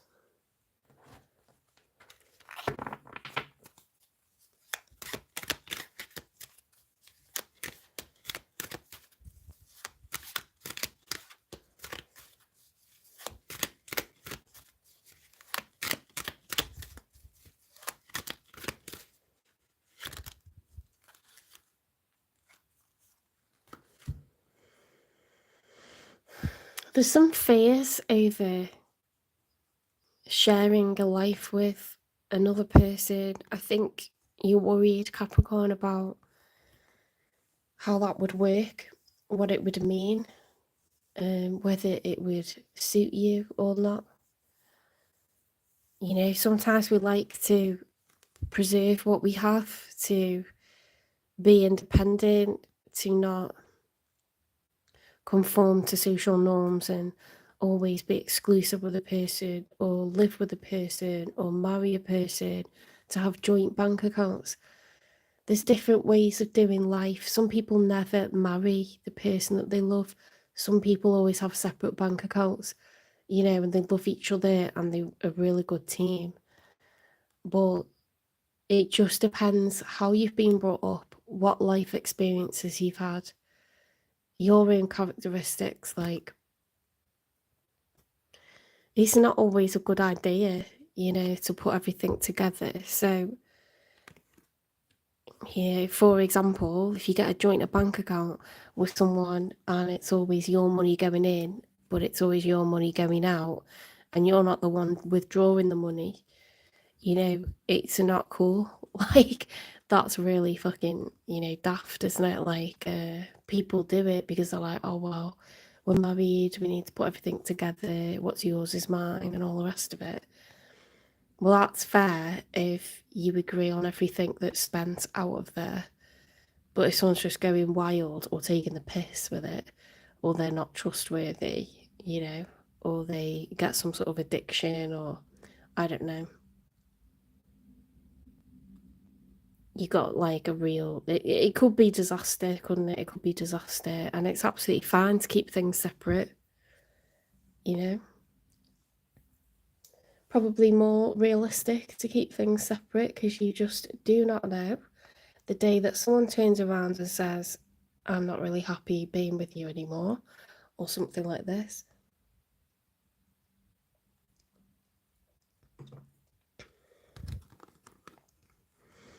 My opinion on that changes all the time, by the way, but it's worked very well for me keeping things separate. I do think you're worried about losing your independence because this is the Three of Pentacles is teamwork. Three is a number of community, so it could be a workplace or it could be working together in a relationship, working together with family. You've got some fears about this going forward.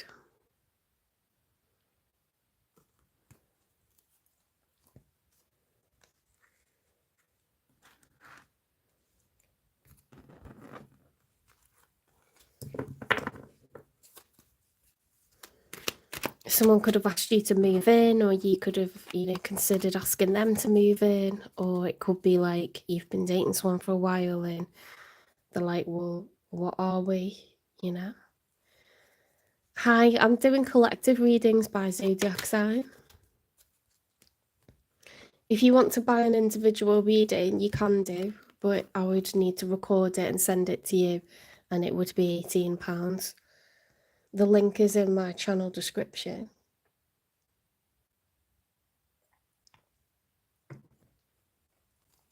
These are free collective readings, and to be honest, if you follow the narrative for your sign or your person's sign, you should get the answers that you want. The Strength card reversed and the Knight of Swords reversed. Something needs to be communicated, something needs to be said, and we're holding it back because we're worried about upsetting the other person. You know, when it comes to money and like big things like taking the next step, moving in together, you got to talk about it beforehand. You got to. Even if you think it's like not that romantic, you need to talk about it.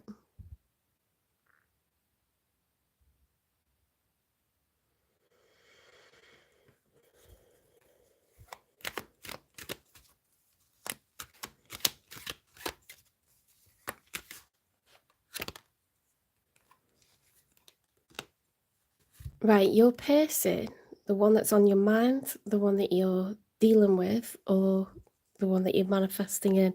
I think you probably are dealing with someone at the moment. But let's see. We've got the High Priestess reversed. They're unclear about what to do as well. Okay, they're doubting their judgment at the moment.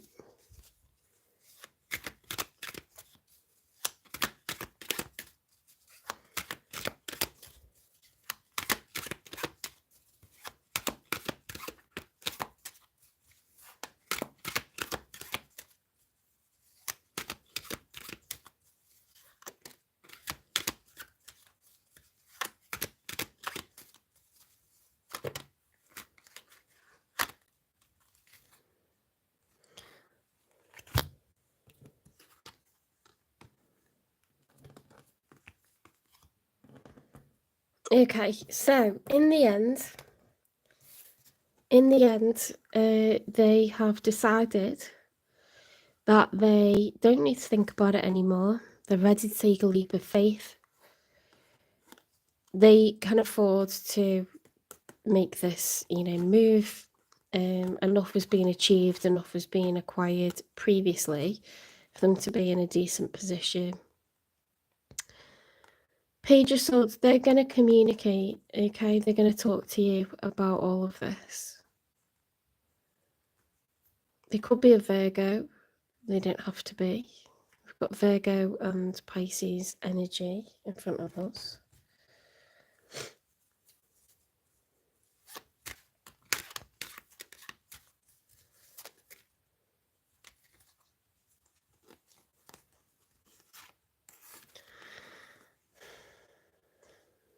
The Chariot. Okay, so the Chariot is reversed. It's the major for Cancer. So they could be Cancer or have that in their chart. This is someone they are tentative, okay? They're taking a pause because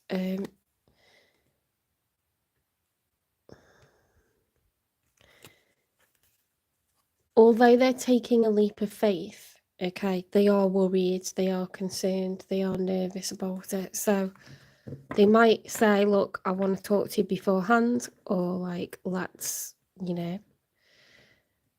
have a sit down, have a proper chat about it. Let's like talk about expectations. Let's talk about how this is going to work. I think they're going to take the initiative because they're not really happy to proceed until it happens, until this conversation happens, and you look like worried about upsetting them. So I think it'll be them that strikes up the conversation, that initiates the conversation. Okay, let's get 3 for the outcome. Thanks for the loves. 9 of Swords reverse. Yeah, dropping the burdens, dropping the anxieties, the worries, the fears. Just have a conversation about it.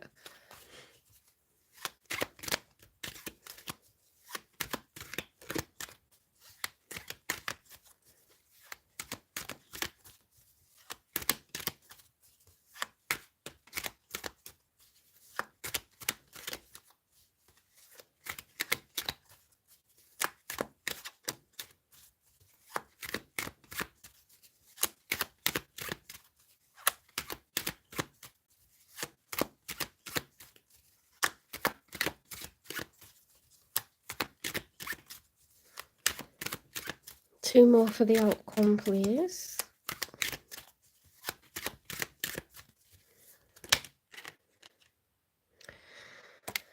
Oh, 8 of Cups. Why have we got that?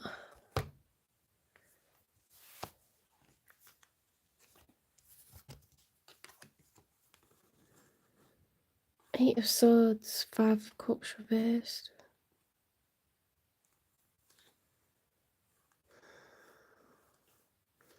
I wasn't expecting that.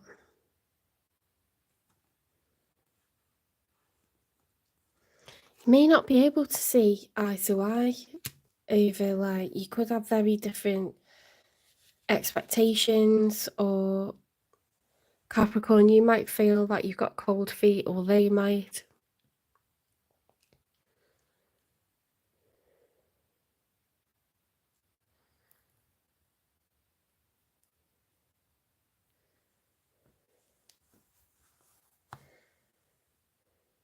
Let's get one more for the outcome. 8 of Cups is like leaving a relationship. It's ending things.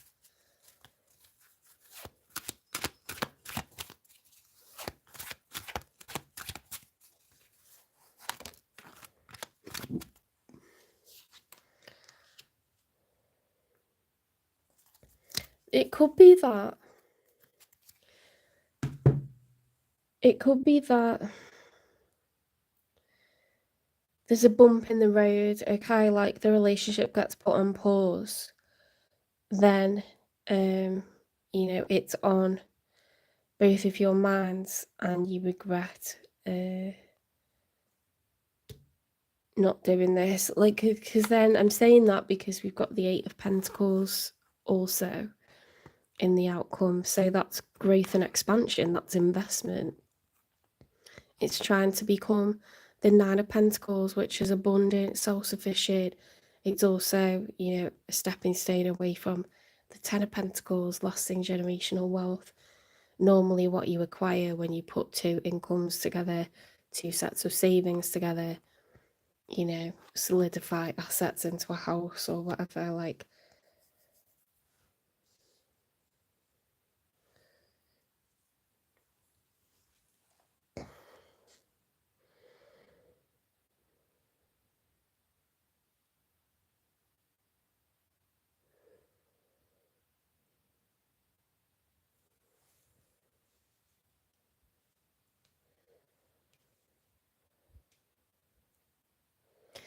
I think you've got more than they have, because you're showing up as the Empress. And I think you're really worried about sharing what you've acquired over the years with someone.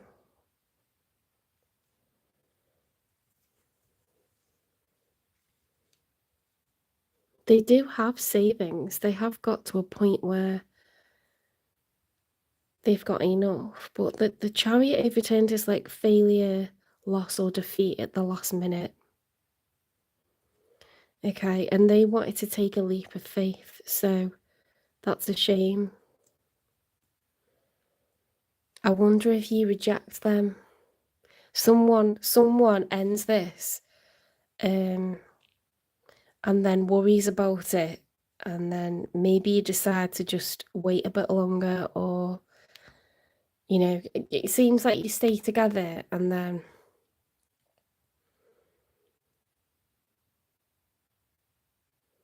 decide to, like, you know, take on more work, like maybe like more shifts, or like work more days a week, or get a promotion, or add more trades, you know, to your skill set or something, like,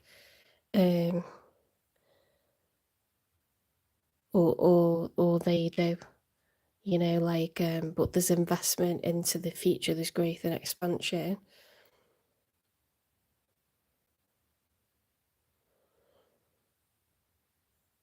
Action is taken to grow and expand and like continue to build pentacles. So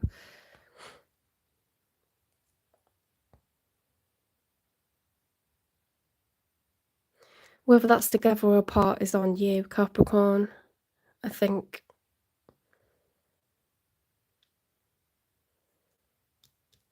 Because you've got more to lose, okay? But it doesn't mean that you're going to lose by getting with this person. I think that's like a strange mindset that people have, isn't it? It's more like fear, really.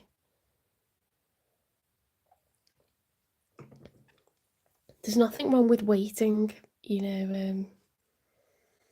But how long have you got? If you're an Empress, maybe you're older, and how long have you really got? Do you know what I mean? Like, you need to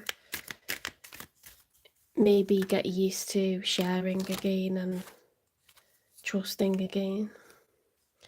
If this person is trustworthy, you know, like you would have a good idea of that after like 6 months of knowing a person.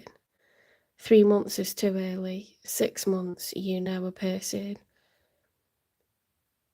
You know whether they're good for money or not.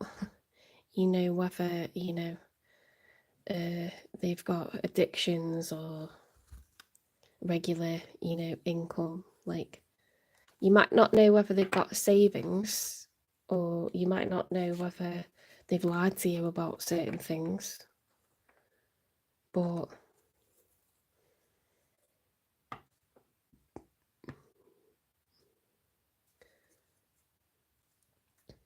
I would say after a year, you know, like, you definitely, in the UK we wait longer. Like, I know in Italy and like other places that I've lived, people can move far more quickly, but you can always rent somewhere together. You don't have to just...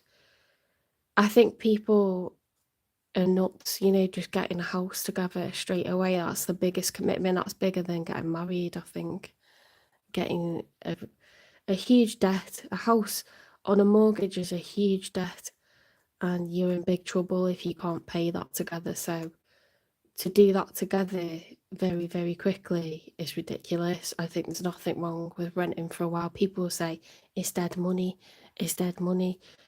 No, it gives you a chance to see if you can live together and you're both able to pay half on a regular basis consistently. How you work living together as well. Like, do you actually operate as a team? Are you, you know, like gelling? Are you meshing with each other, or are you pissing each other off? Because if you just go straight into a commitment, like a lifelong commitment, a huge debt, like paying off a house together, what if you don't get along with each other within a few months or like within a few weeks?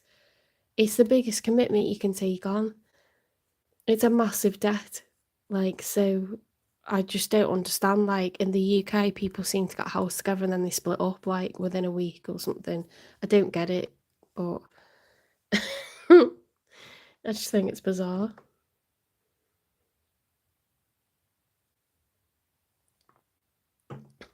People need to stop using that phrase, it's dead money, it's dead money.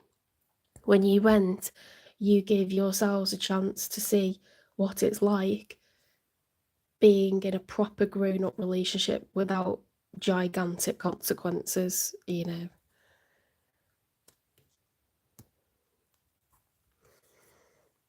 Let it flow, let it grow. Stop and let it all grow around you for a little bit.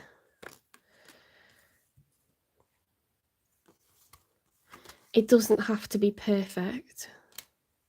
Being yourself is sacred. See with eyes of love.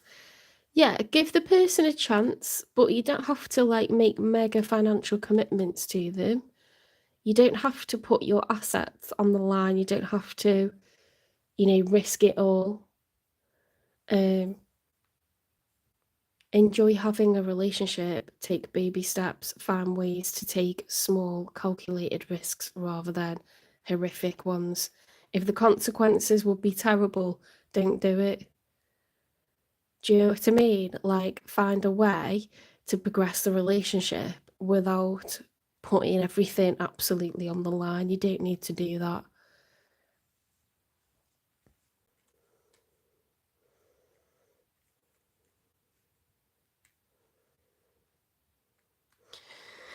Me and my Italian, we moved in together after weeks of dating, but I could see what kind of person he was. Very traditional, very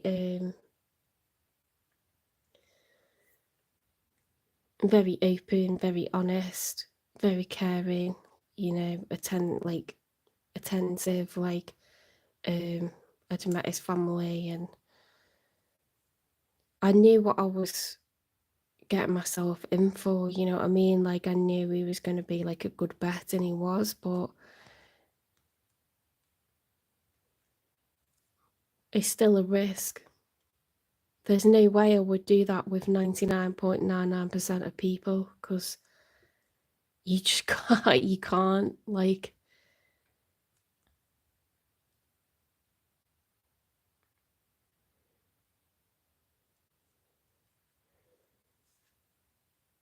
And we rented. We didn't get a house together. That would have been ridiculous. We were together for years before we talked about getting a house, and we were such a good team. Yeah, it's not pointless renting for a while. You need to like give yourselves like... It's like trying to ride a bike without using the stabilizers for a while. You gotta see how it works. Do you know what I mean?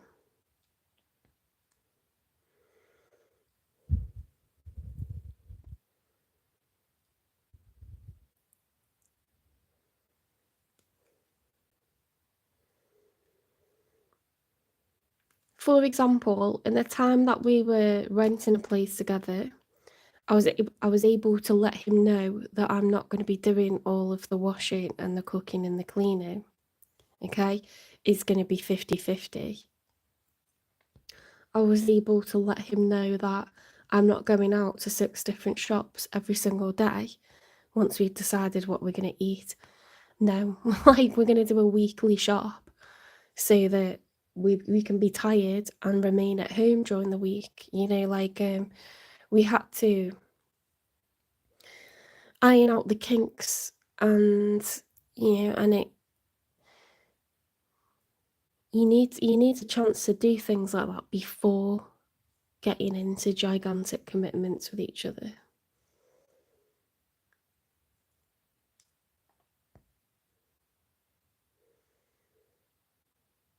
And we loved our little home and we took care of each other, do you know what I mean? And like, it actually worked really, really well, but in the end, we each wanted the other person to move to our own country. So how does that work? You end up splitting up. But the actual relationship worked really well.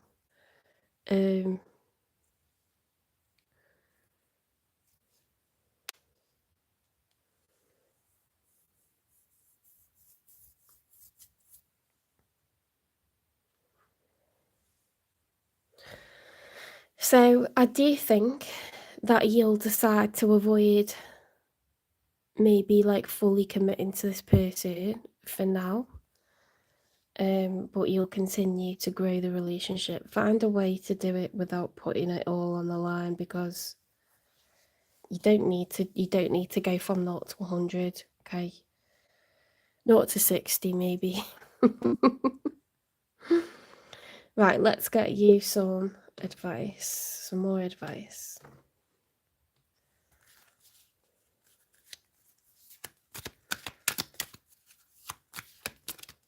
I don't see anything terrible about this person, and I think you're already involved with it. So I'm not going to clarify their cards. I don't see drama. Evolution starts when you leave your comfort zone. Get comfortable with being uncomfortable. Growth. Oh, cute. Yeah. We need to like broaden our horizons and start to see the bigger picture, maybe, Capricorn, you know? Like, do take some steps. Do have like loving space for someone special. If you think this person's worth it, you know, step over that threshold and try a little bit more give and take, a little bit more compromise. It's nice to come home to someone cooking for you. It's nice to be home and you be cooking, knowing that someone's coming to eat that meal with you and not just making a plate for yourself. There's nothing more fucking depressing than sitting in your own place. If you say anything out loud and no one's going to hear it, it's not that great, like living by yourself. It's lovely to make a meal and do it in a purposeful way and not ram it down quickly because you're just lonely. Like, to be able to sit and have a meal together, and, you know, it relaxes you, it calms you down. You get to talk about your day, you get to cuddle on the couch, you get to go to bed together, go to sleep in your little nest feeling safe. It's nice. It's nice to cohabit if it's working, if it's a good match. Okay, so do allow things to progress with this person, but do it sensibly, okay? Don't take stupid risks. But Spirit's urging you to step out of your comfort zone. Don't try to control and keep everything how it is, because you know that a good person will leave if they don't see progression. A good person will leave if they don't see progression, okay? I, after a while, wanted more progression and I left. And I'm still in love with that person, do you know what I mean? Like, it's very sad that we're not together, but a good person will expect progression that's realistic for a certain time frame. And if you don't give them that, then you're going to lose them. So you need to think about it like that as well. You're not really giving them anything to hang around for, are you?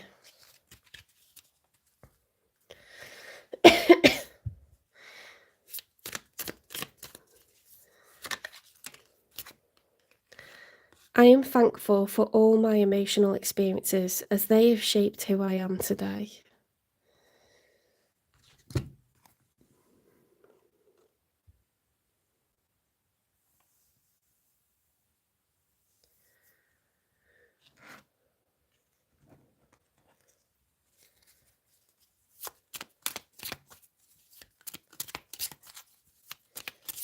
Positive affirmation. I am capable of creating a life filled with joy and happiness. Okay, so we haven't got to be practical all the time. Our only approach in life doesn't have to be careful and practical. You know, it can be a life shared, it can be reciprocal, it can be symbiotic, it can be companionship.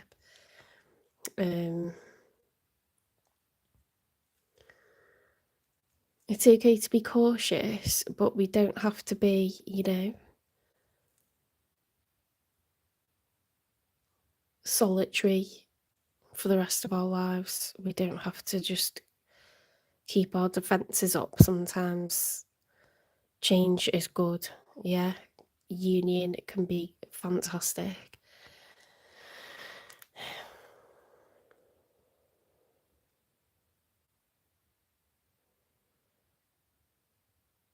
Give it some consideration. All right, take care, Capricorn. If you liked this reading, if you feel like it's resonating, please give it a like, share, subscribe, follow, repost, support the channel, trying to get to 1,000 subscribers, and I'll see you in the next one.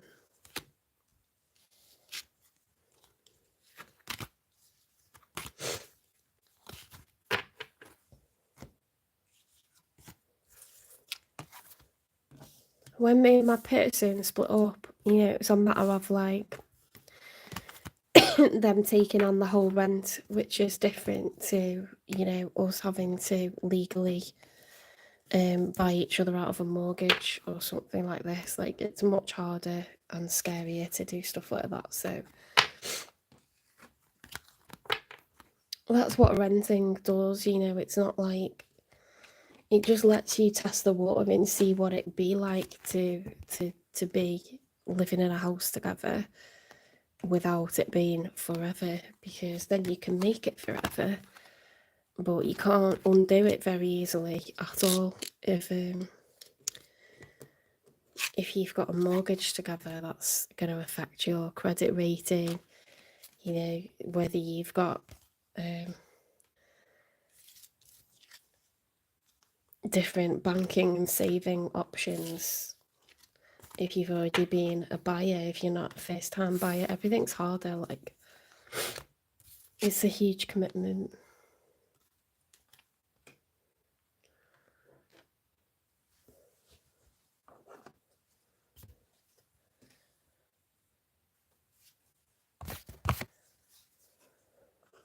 I'm not answering individual questions in the live.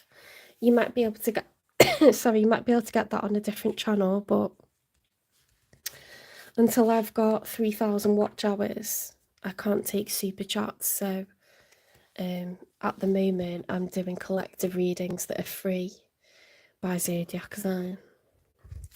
Oops. Oh, crap. We'll count that as a shuffle.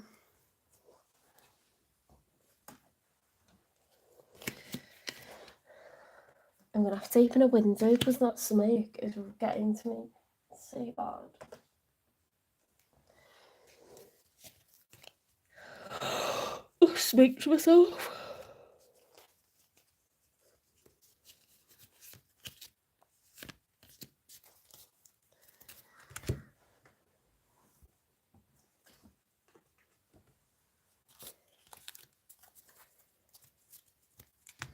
Tell you what, let's open this one now.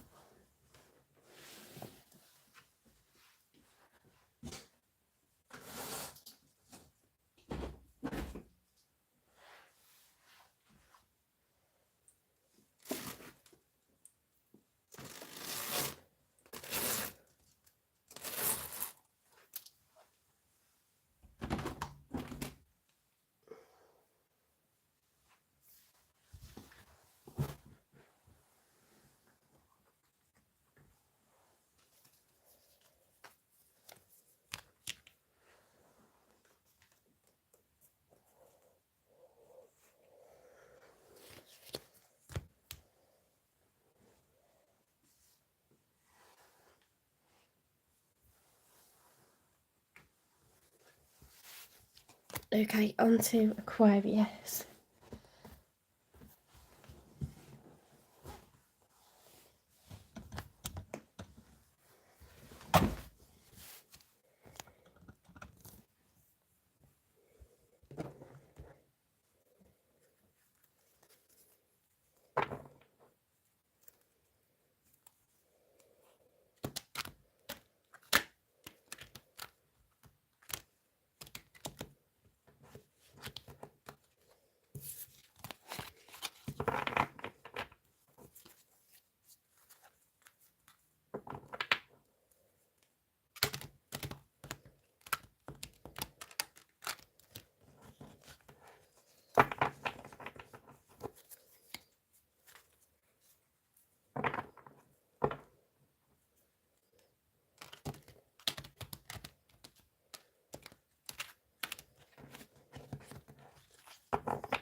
Spirit guides, universe, and angels, please stand beside me and guide me for Aquarius' highest good.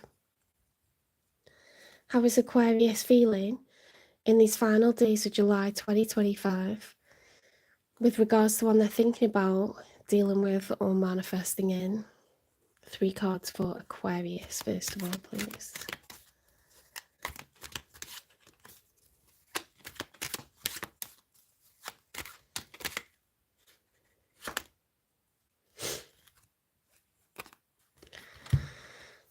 This King of Pentacles be coming out a lot. Right, Hanged Man reversed. The Hermit upright. High Priestess reversed. King of Pentacles reversed. You're in solitude at the moment. Isolating yourself. Doing a lot of inward reflection, you know.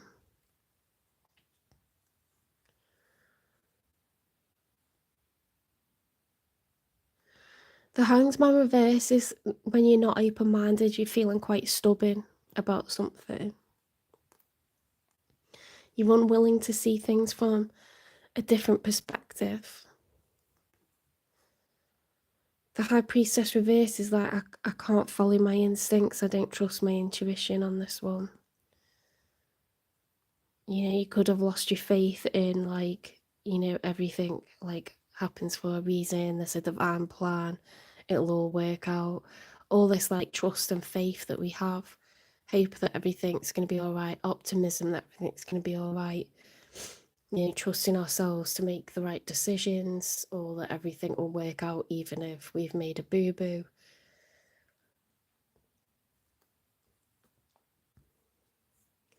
I think you've, like, having a bit of a wobble, do you know what I mean? Like, thinking what is going on, what's going to happen.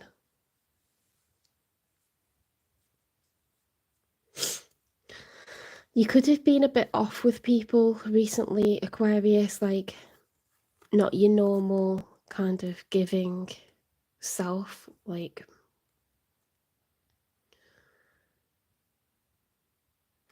either money's tight or you're feeling less than generous at the moment. You'd feel, you know, if you're fed up, you don't necessarily feel like spoiling people. Sometimes you think, I just want to withdraw. I just want to, like, you know, whatever's going on, like, it'll all take care of itself. I just need to think about me for a little bit, like a crisis of confidence or crisis of faith.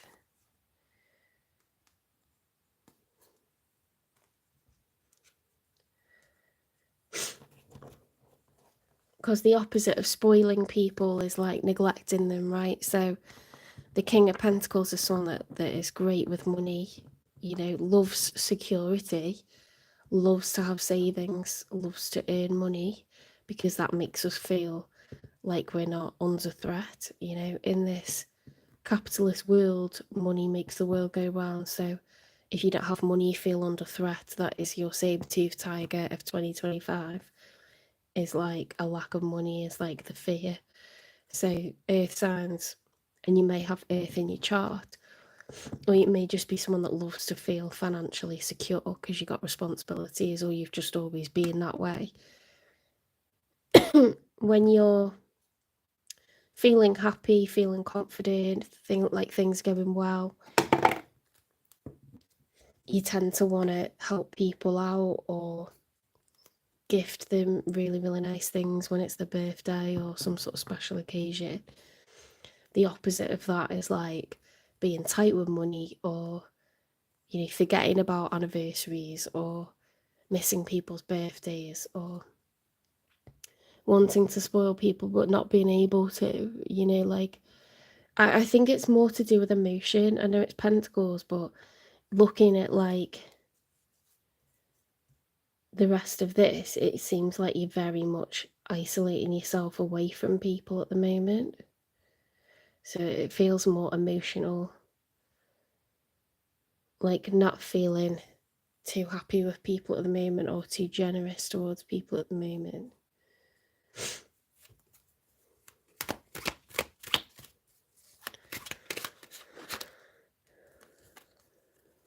Two of Pentacles upright with the Eight of Swords. You're very like preoccupied over something. There's a choice that needs to be made, two priorities, you know, the eternal juggle, the battle between A and B, you know, the big slow ship that's strong, or the small light ship that's fast, you know, but has little firepower. Like, which one is going to win? You could be struggling to manage priorities or to make a choice, because that's what that two is about. Two's a number of duality, it's also a number of balance. And you're very much in your head about something, preoccupied with it. And it's caused you to withdraw from everyone.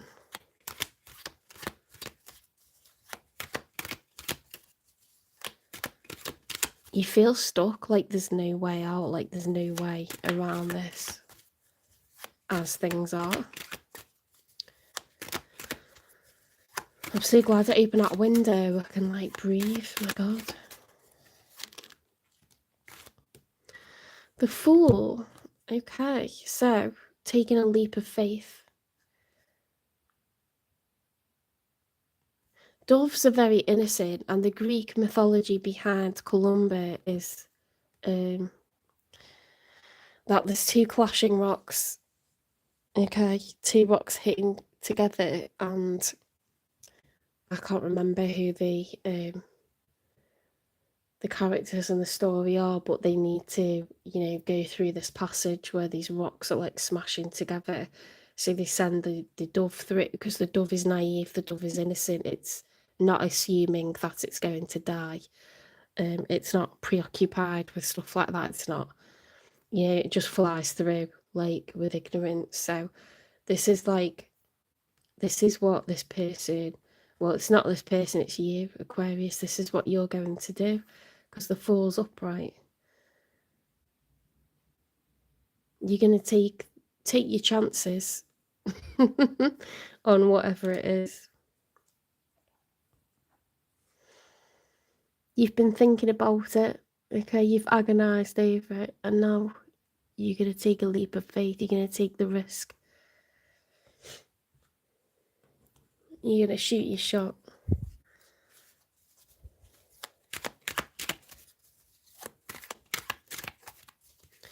Let's see who it is that's on your mind, that you're dealing with or manifesting in the future.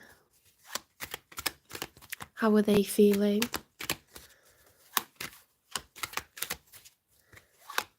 The one that's showing up in Aquarius is reading. How are they feeling?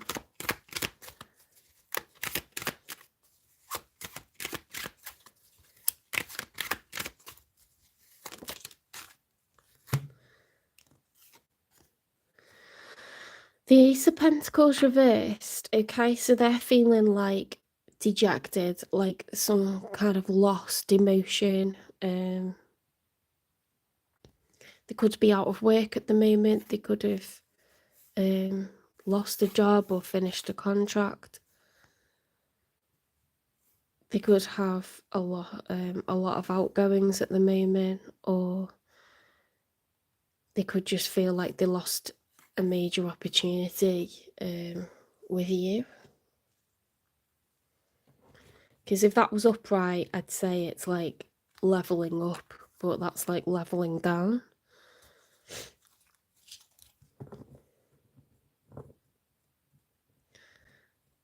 That's shooting your shot and missing, you know? Like it should have hit the target and it didn't.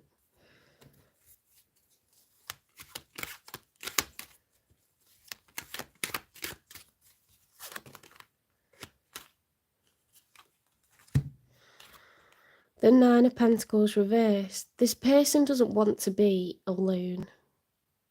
They want to co-create. They want to cohabit. They want to build and grow and get lasting generational wealth. They want security. If this was upright, I would say that they're quite happy where they are and how they are in life. 9 is the number of being single. 9 of Pentacles is being able to pay your own way, being abundant, being happy about it. This is either like they don't have enough, they haven't reached that position of being independent yet, or they don't want to be. They really don't want to be. They want to be 10 of Pentacles. They don't want to be 9 of Pentacles.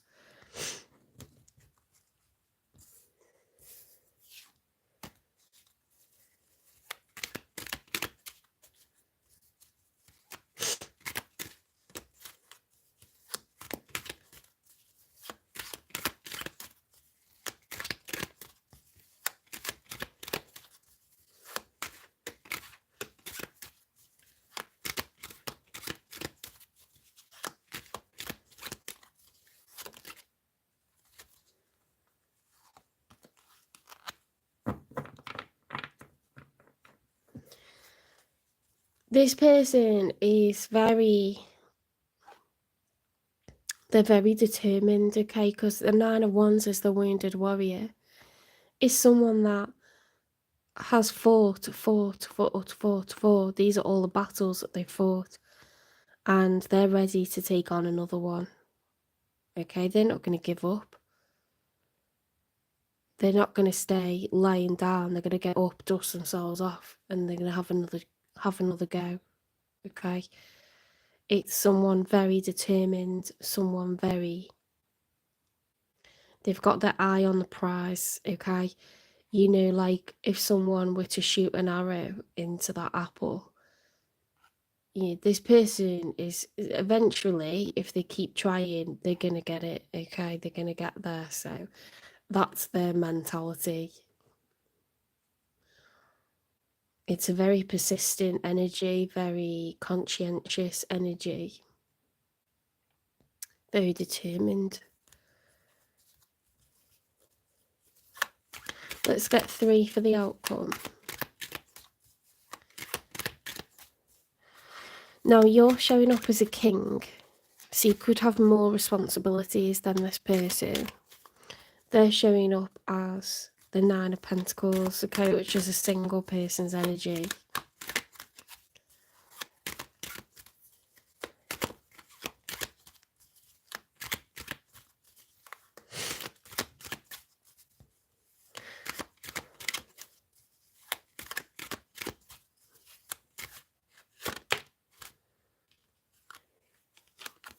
Oops.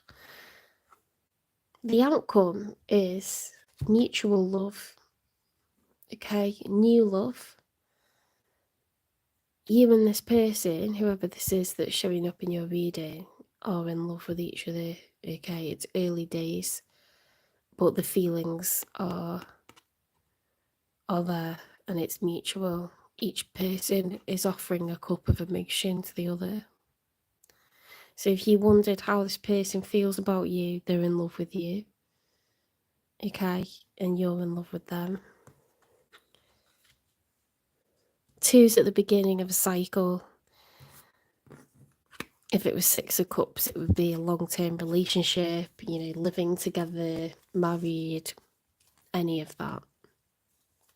This is like when you've been dating and you fall for each other. It's at the beginning.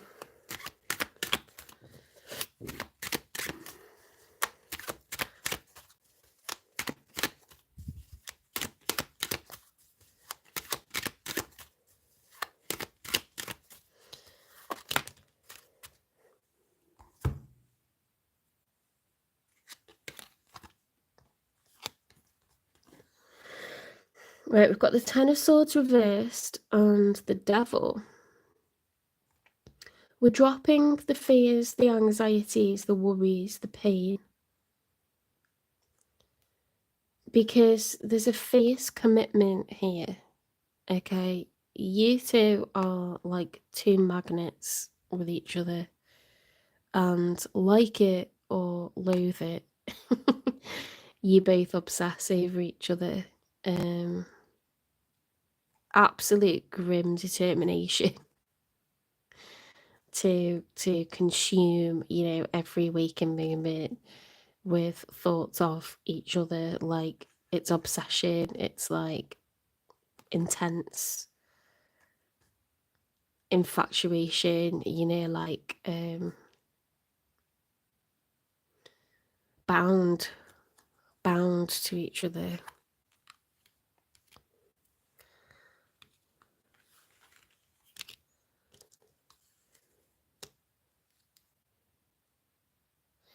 There could have been a long gap, without communication, because 10's the end of a cycle and something's been very upsetting for a long time. And that kind of shows in the cards that we've got in the rest of the spread as well. Because you were kind of stuck for a long time thinking about what to do, about where your priorities lie and who with.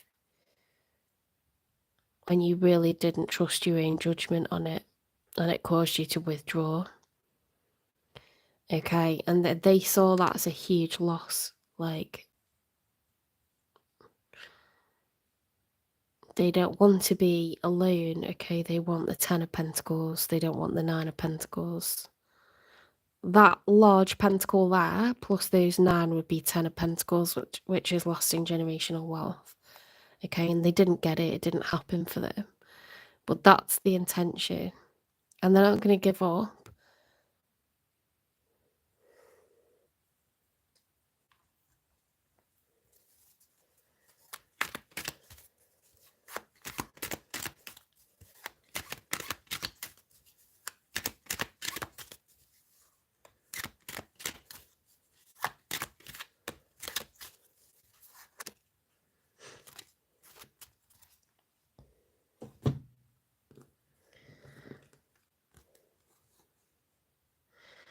Right, so in the outcome,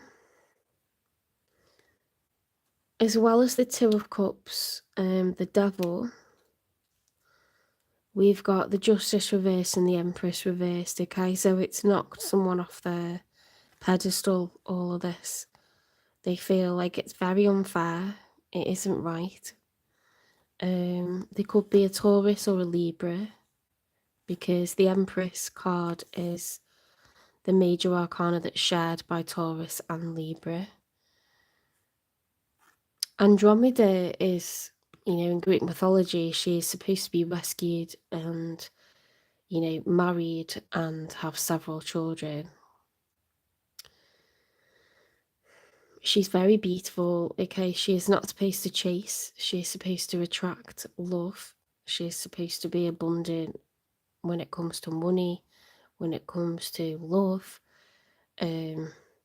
She is the creator. She's the highest status in the tarot deck. It's a person of high value. And she's not showing up like that at the moment. Which suggests like a lack of abundance, a lack of money, a lack of love. This person feels very like something really unfair like has gone down here.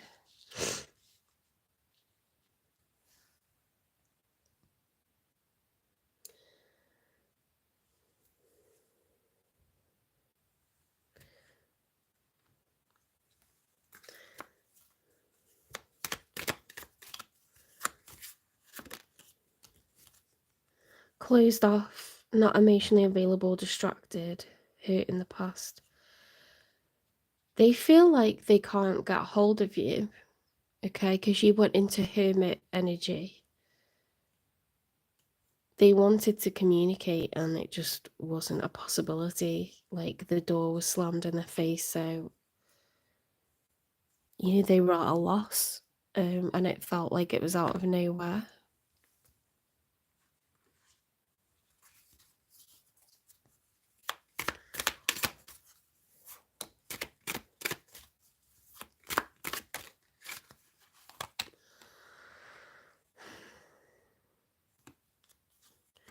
Because you two are very passionate with each other and the sex is very good, the lovemaking is very sensual, it can be confusing, you know, like, because there's huge highs, but then there's like these lows where the communication isn't right, it's not consistent, and so, you know, that's not going to be any good. Like, when people observe patterns like that consistently, they don't feel secure. They don't feel like they can count on someone like that. So there's a lot of anxiety, a lot of fear, and, you know, there's mutual love here. But this person's waiting for communication. They're waiting for something, some sort of like move from you, and it looks like, you know, you're ready to do that.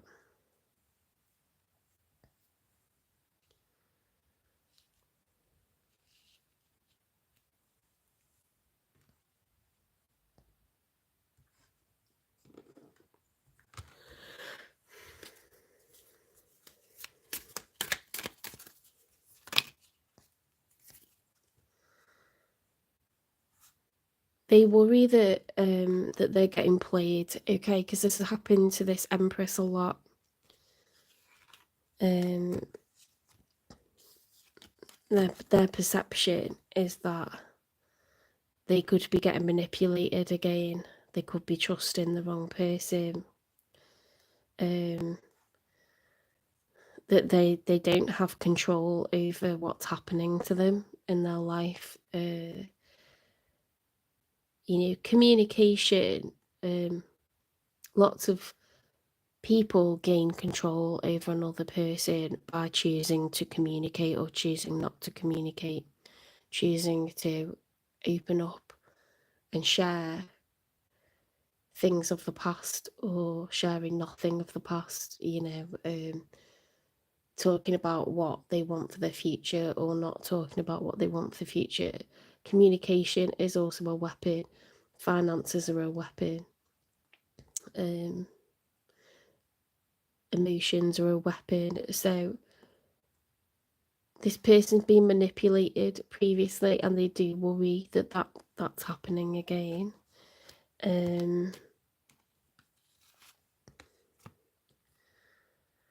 They worry about fidelity, they worry about getting caught, being exposed as, you know, someone that is just a bit on the side, not like being in a legitimate relationship, but being someone's bit on the side, or, you know, that you're going to cheat on them. They have a lot of worries about this because things are not supposed to be. For Andromeda, you know, she's not supposed to be a bit on the side. Like, she's not supposed to be getting played by Orion or like anyone. She's supposed to be settled. She's supposed to be rescued by a specific person, settled in an exclusive, you know, public union, and have many children together, like live happily ever after, because she is high value. So for the Empress to be in reverse and for all these worries, this is why. Because some of it is down to the past, and then some of it is like how things are currently being left between the two of you.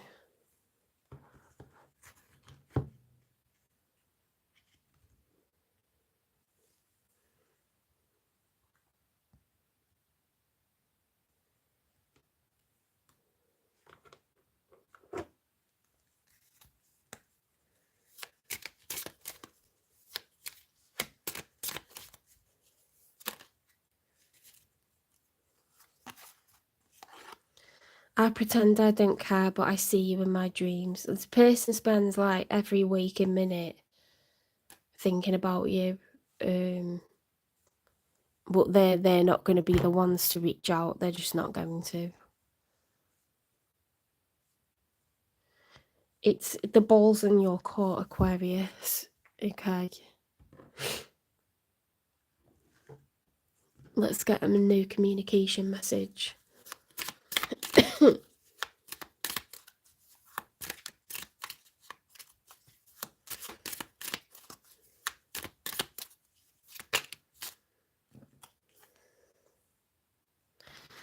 It's simple, really. How do I feel? I want you, us, forever. My dreams. We've got this twice about dreams. I've been dreaming about you. In my dreams, we are so free and in love. Wish I could stay there forever. Unclear. I don't know how I feel about this connection anymore. It's been going on for too long, like having to be resilient, you know. At some point, Andromeda is supposed to get rescued from the rocks, and she's been tied to them for a long time.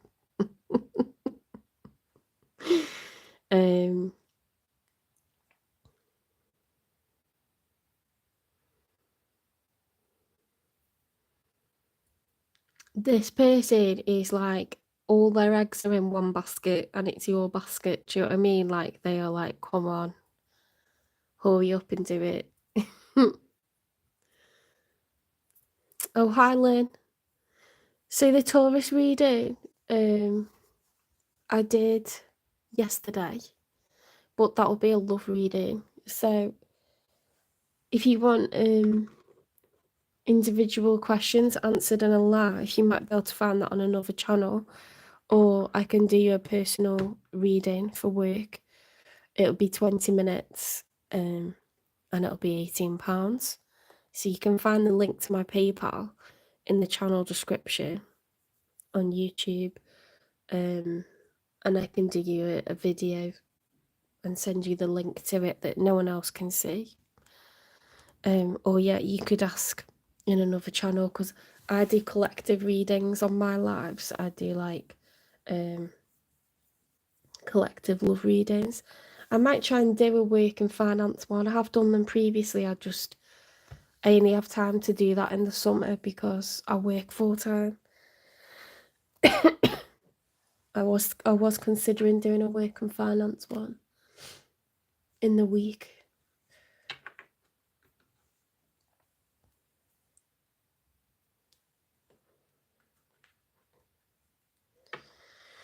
Right, Aquarius, back to you. Let's get you some advice.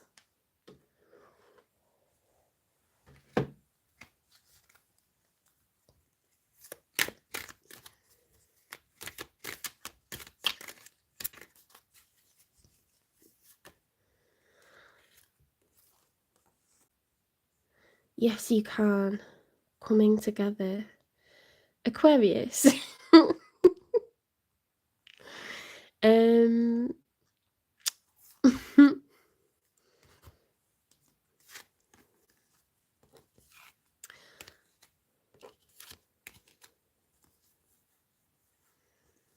There's your answer.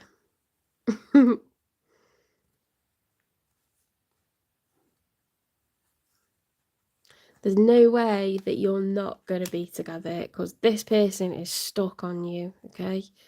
Literally, they are not going anywhere.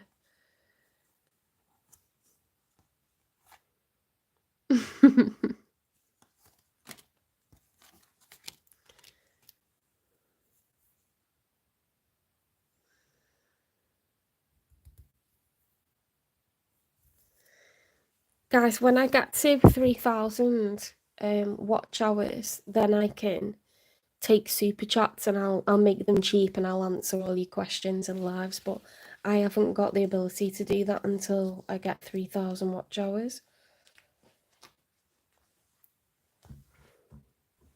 I'm on like 1,700 and something at the moment.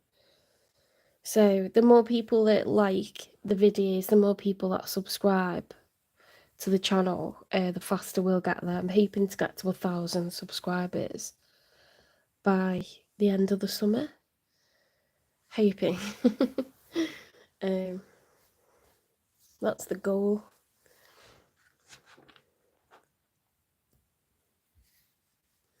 Oh.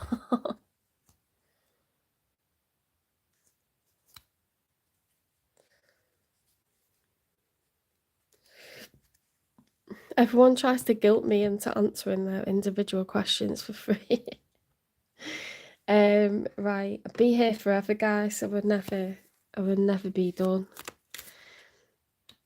You need to watch your narrative. You need to follow your long-term narrative for your sign, or the sign of the person that you're interested in, okay? Because that's what's going to give you the answer. Because things constantly change. How we feel about people changes. Whether we're prepared to take risk or not changes. Whether we want to be in a relationship or not changes. Changes by the day. Changes by the hour. So to just say yes or no, will I be with someone, is like, do you know what I mean? I wouldn't do that.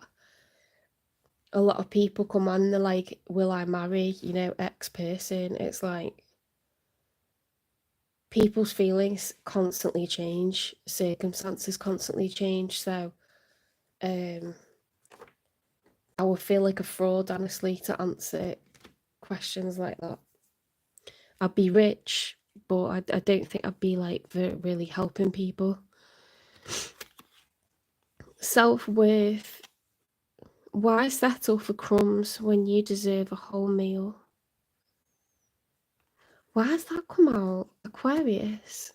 Have you been putting up with less than what you deserve?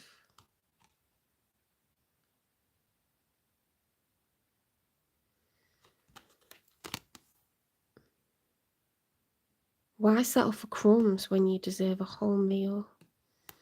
Precisely, you deserve an empress. I don't know who you've been kicking it with, but they're not up to it. They ain't up to it. This person lives and breathes you. You're like oxygen for them. Let's get you a positive affirmation.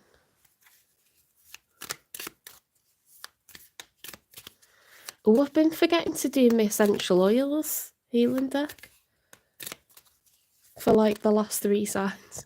Oops. I don't think they'd be bothered. Happiness is a choice, and today I choose to be happy. Okay, Aquarius, like, you're being strongly encouraged to consider your own well-being, consider your own happiness.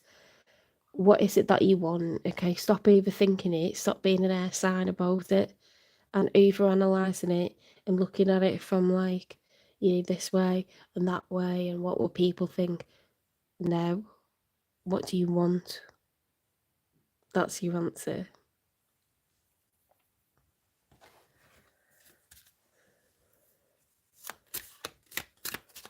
The divine's telling you it's happening.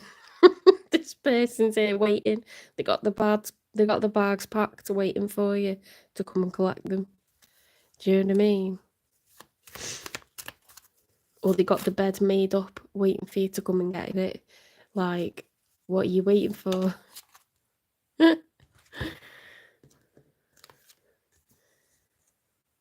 Cassia.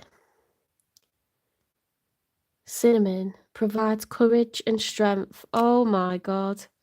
I do love these though. I'm sorry to the signs that I forgot to pull these for, because I definitely didn't do it for a couple of them.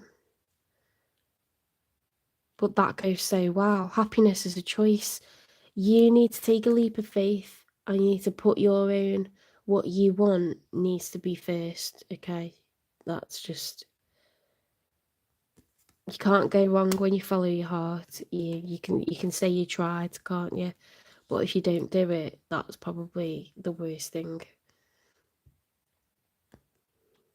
Courage and strength with cinnamon. You can put it in a diffuser, you can use it topically in a cream, you can take supplements, and you can cook with it, of course you can.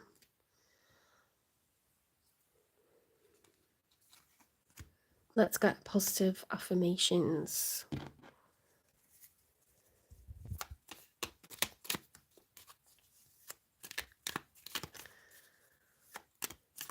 Raquel, I did the Aries reading on the live that I did yesterday morning. So if you go out of here and you go onto the lives playlist, you'll be able to watch that.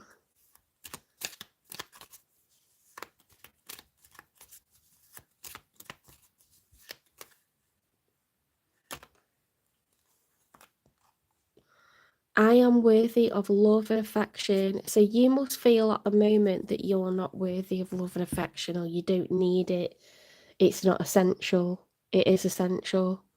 Okay, that is very, very important for your emotional well-being, your mental well-being, your sense of self-worth. When you don't feel like someone sees you in a relationship, when you feel like you're just a provider of stuff to someone, or, you know, like a security dog, or, I don't know, a taxi, or, you know, a bank, or whatever, or you're just like a +1. I hate that as well, when people just treat you like a +1, like a clothes horse to stand next to them and make them look good. That isn't love, okay? And it's not making you feel good. So be around someone who makes you feel wanted, makes you feel secure, makes you feel valued, makes you feel seen, touches you, you know, like caresses you. Little bits of touch are very important. Massage is very important. Making love is very important. A meeting of the minds is very important. Great conversation, very important. Enjoying being in each other's company, very important. Okay, like you are worthy of love and affection. If you're someone that needs to be tactile and your person has stopped being tactile with you, it deteriorates really, really quickly. And it's not wrong, and it's not selfish, and it's not whining about nothing. It's important. It's essential.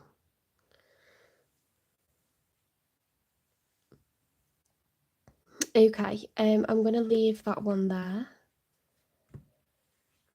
Take care, Aquarius, and I'll see you in the next one. Let's move on to Pisces.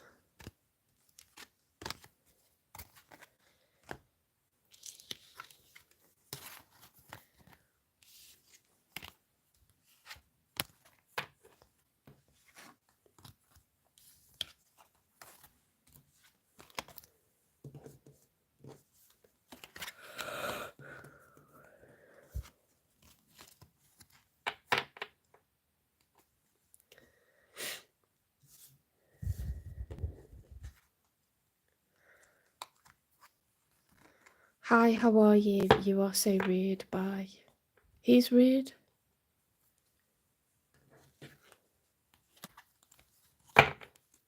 No one said anything.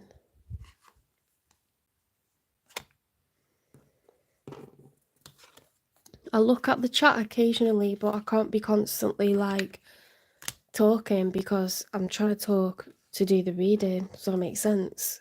I don't understand how I'm supposed to do both. How's that possible? I've got to use my voice to do the reading.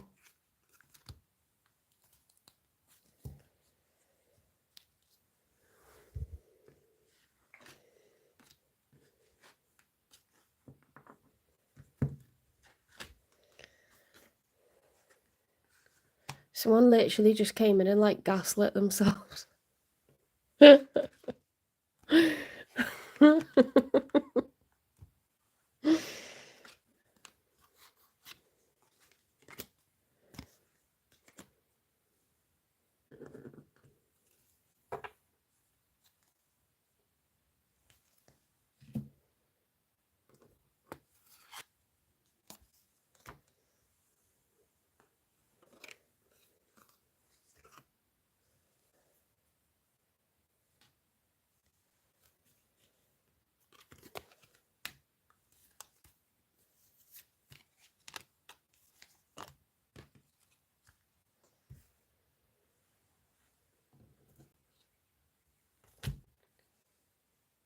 Okay, I apologise in advance. Look, there's a letter missing from Pisces, so don't think that I don't know. I do know. I just can't do anything about it. I considered trying to draw an S on, and then I thought, don't do that. You're better than that. A younger me would have written it on, but now I'm just like, don't sweat it. Usually make things worse when I do stuff like that.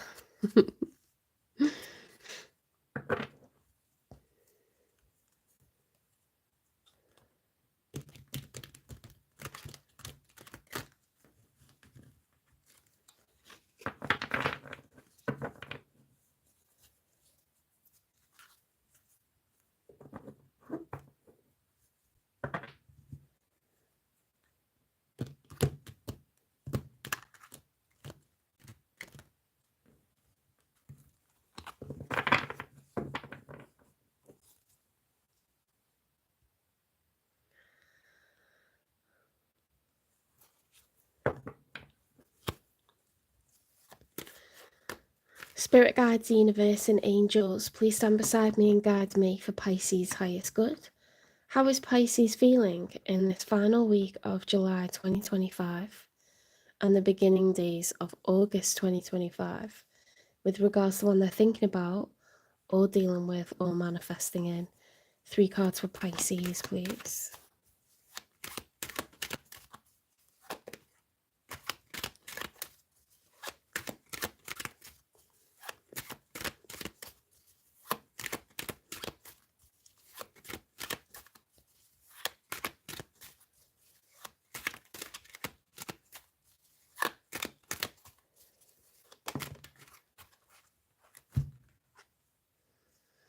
Queen of Wands reversed.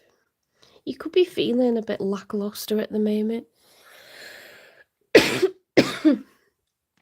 Queen of Wands, when she's upright, is someone who's very confident, ambitious, self-assured, sexy. Cassiopeia is a very, very vain character in Greek mythology. She knows what she's got, she knows what she's worth, okay, and she goes and gets it. It's Sagittarian energy, like fire energy, Aries, Leo, Sagittarius. When it's reversed, it could be those qualities accentuated in either direction. So it could be that you're unconfident at the moment, or you could be overbearing and bossy. You could be like either way, you know. I mean, you're Pisces, so that's very unusual for you to be bossy and overbearing. You more like go with the flow. You're quite light-hearted. You're a big dreamer, very caring. Like you're water energy. You're a water sign, so you're either being bossy and overbearing and over-ambitious, or you're being someone who's lackluster, feeling weakened, feeling unambitious.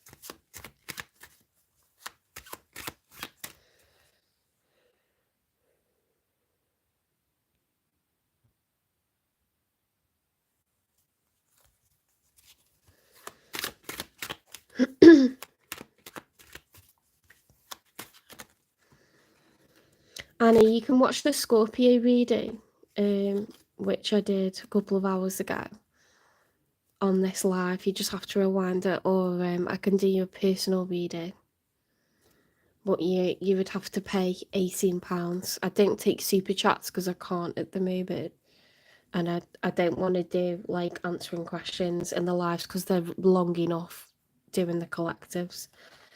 But I will eventually do lives with super chats when I can do super chats. If you want a personal reading, it'll be 20 minutes. It'll be a video that I pre-record, and it'll just be you. It won't be collective, so you'll know it's definitely about you. So the link to my PayPal is in the description for the channel, and it'd be £18, which is quite good, really. It's a good price. Sagittarius I've already done. You can rewind for Sagittarius. Okay, so back to Pisces. We've got the Fool and the Two of Cups. What is going on, Pisces? You've got it bad for someone. You've got it really, really bad. So rather than bossy and overbearing, I'm going to say that you are being very sultry, seductive, passionate, lusty.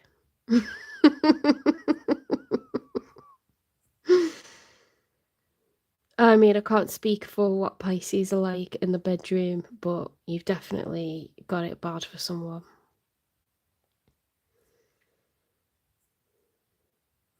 Queen of Wands can also be in a third-party situation, the other man, the other woman. But I'm not really getting that. I'm getting the Fool and Two of Cups, so maybe just new energy. Although a Queen is someone that has responsibilities, so let's get some more cards.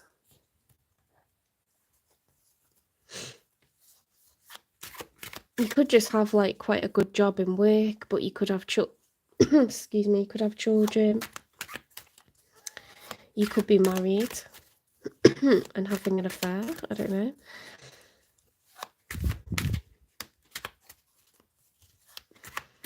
Could be a widower. A single parent.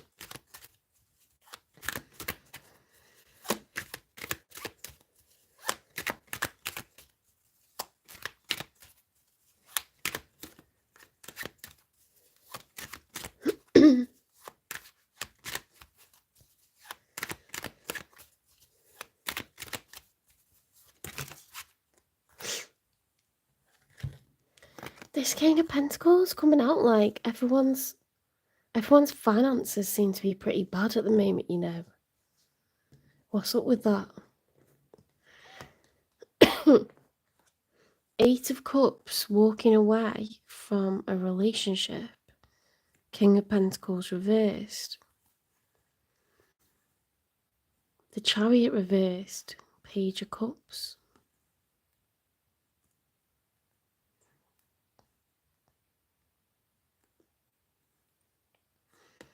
Page of Cups could be an expression of emotion. It could be any emotion. It could be happy. It could be sad. It could be an apology. Asking for forgiveness. The Chariot overturned is like failure, lost a feat at the last minute. Because when you jump into the Chariot, you're making a move. And it's a bold one.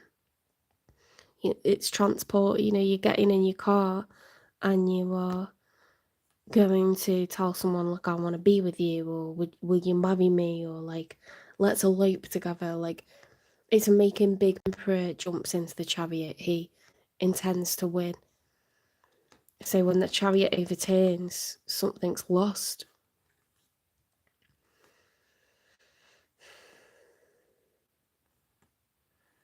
There's failure of something and then walking away.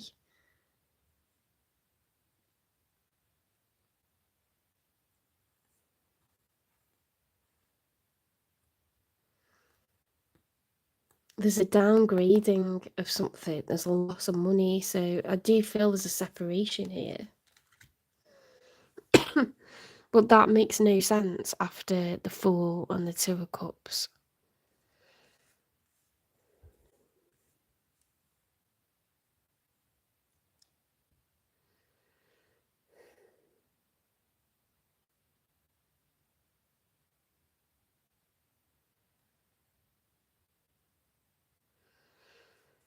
Are you choosing to leave a marriage or a relationship because you've met someone new?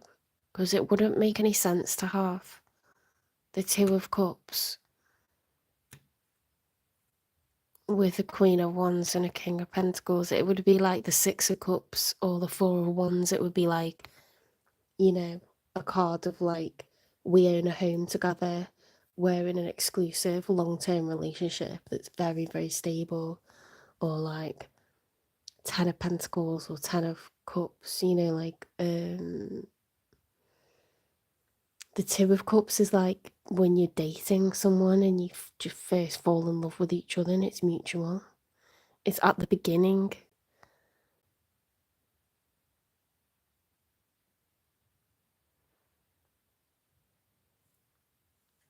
And here we've got separation.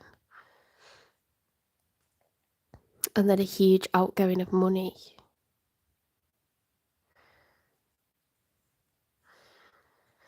Pisces, you could be leaving someone that you're married to in order to pursue this new love. The other option is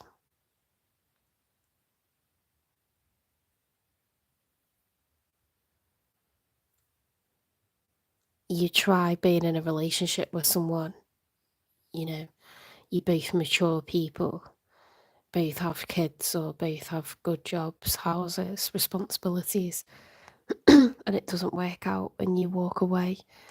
This is you walking away from someone, whether it's the new person or someone that you're married to or living with. You're going to leave them. And money's going to be tight for a while.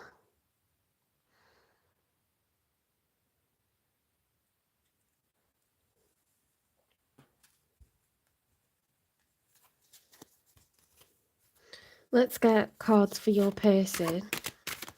The one that you're thinking about or dealing with or manifesting in the future.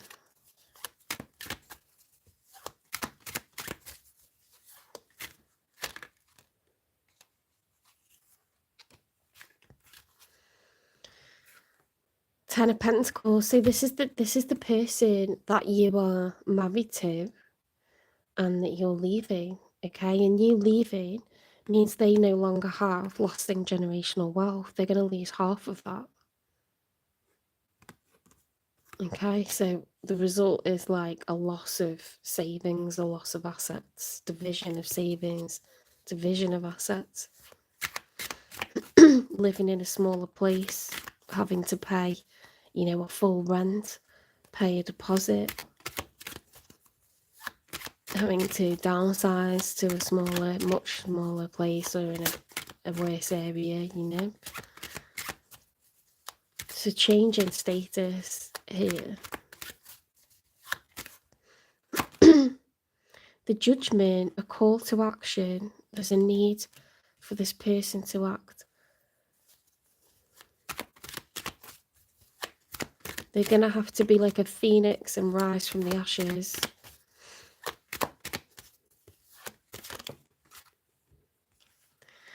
Ten of Cups, family. Happy family life.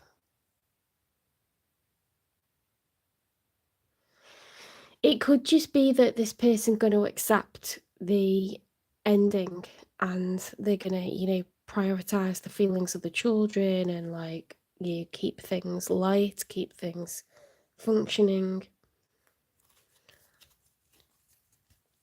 Or you're going to leave and then you're going to apologize and you'll be reunited. I don't know exactly what is going on here because a Ten of Pentacles reversed wouldn't be someone that's like Two of Cups. It wouldn't be the new person unless they're leaving something. But it doesn't look like they are because they've got the Judgment and the Ten of Cups, which is like a complete family. Everyone in the family's happy. I just don't think a new person would be Ten of Pentacles reversed and then the Ten of Cups upright. I think this is your person. The one that you're like married to. It's either the one that you're married to or the one that you're meeting is very established and has a family. They have kids. But they're losing savings because they're going through a divorce or something. Let's get 3 for the outcome.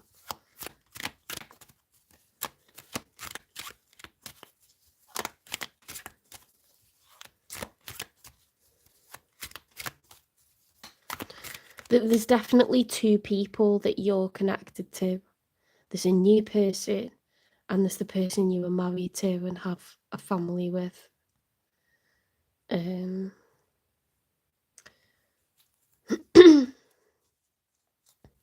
family or a home. And then there's, you know, on this side, like, whoever this is, there's going to be like a call to action, and then there's going to be like a rebirth of something, and the family's going to be really joyous and content with it.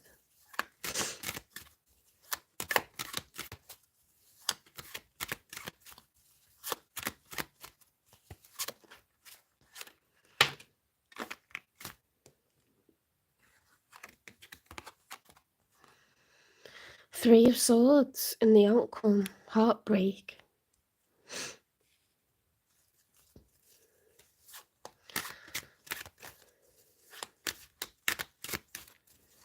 Maybe the family will be contented, but you'll be living from separate homes.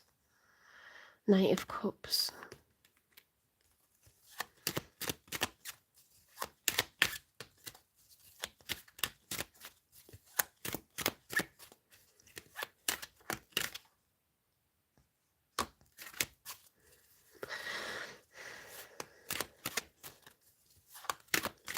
Knight of Cups is like romantic energy. So that would make sense for the new person.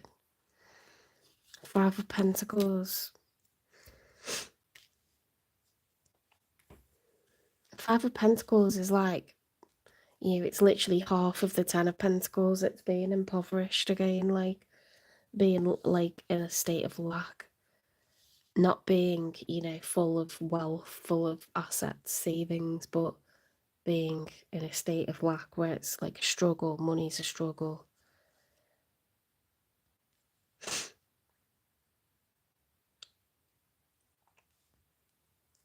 I think this is the person that you have a family with. You're going to divide assets, but you're going to prioritise the happiness of the children, because if this was reversed, the family would be like very unhappy, you know, like chaotic, but it's upright, so everyone's like contented, emotionally contented, the wealth's being divided.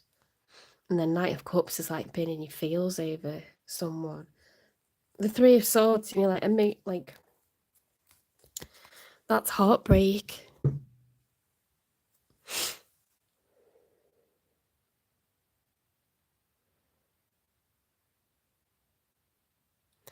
You're leaving someone, and I think this is the person that you're leaving, but you're going to prioritize your family's happiness, like the kids' happiness. But I think you're like trying to see where it goes with a new person, like, you know, romantically.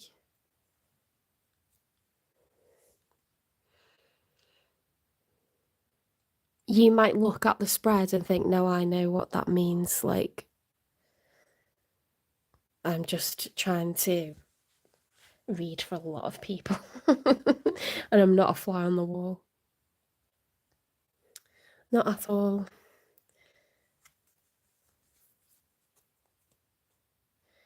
Because I think you two know each other. I think this is your ex. I'm not gonna clarify it and look for drama or anything. I'm gonna get you advice, okay?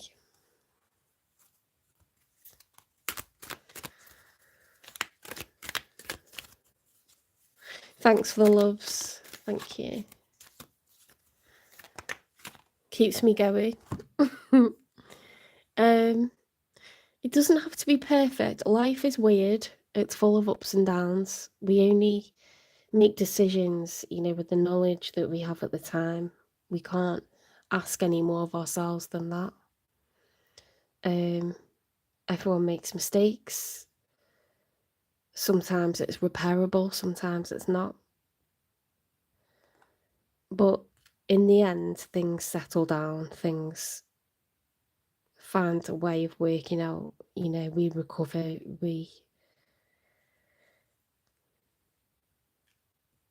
we get used to the idea that things have changed, that things are different now, and then all of a sudden we're okay with it and new comes along. You know, it's how it is. Sometimes people reunite, reconcile. Stranger things have happened.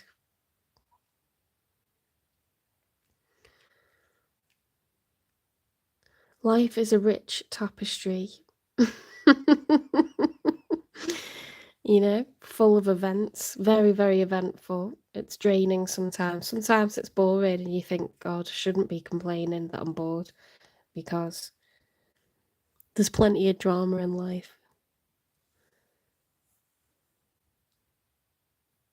Don't worry about what things look like, okay? It hasn't got to be perfect.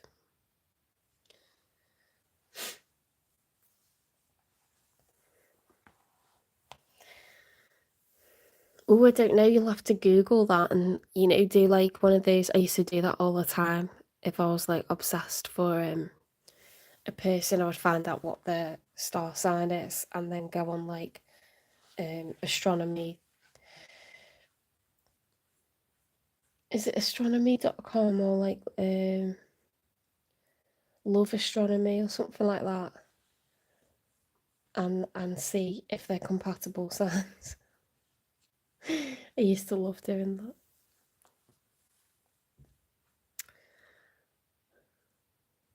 Where am I up to? I'm getting distracted. Oh yeah, advice. Doesn't have to be perfect.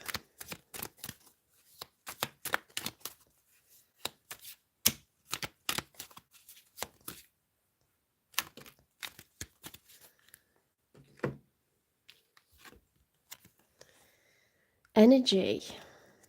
Stop trying to please everyone. Everyone is a whole lot of people. Protect your energy, Pisces. Okay, so you're being asked to stop worrying. Okay, stop rushing around trying to please everyone.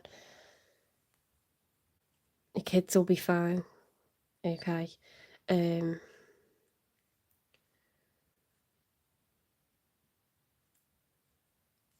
Things will sort out, things will settle down. You get into a new routine, okay? Everyone does, because you have to.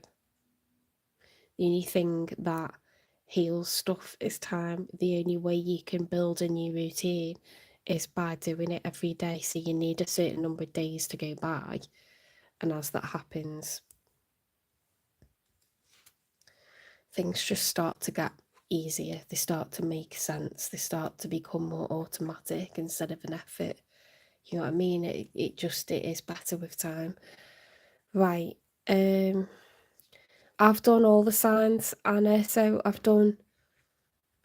did yesterday the first 6 zodiac signs. So Aries through to Virgo, and then tonight I've done Libra to Pisces.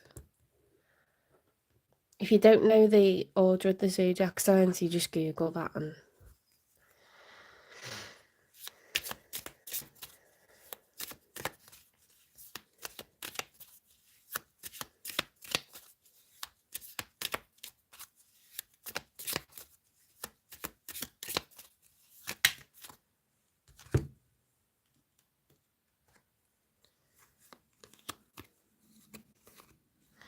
I affirm myself by saying no when necessary. I get this a lot for the Queen of Wands, you know. Sometimes the Queen of Wands is very energetic to the point where, you know, fire's unrelenting and you can do too much and people get used to it and take it for granted. They don't realise that you're getting burnout. They don't realise that you're overwhelmed, that you're tired, you're strung out.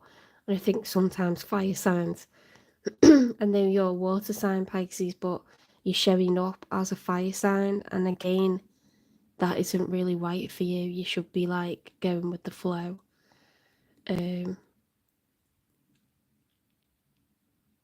You need to be mindful of your own energy levels, your own limitations, your own capacities, and don't let anyone take the piss.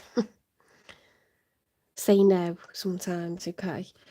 I alone hold the truth of who I am. I know the secret of attraction is to love myself.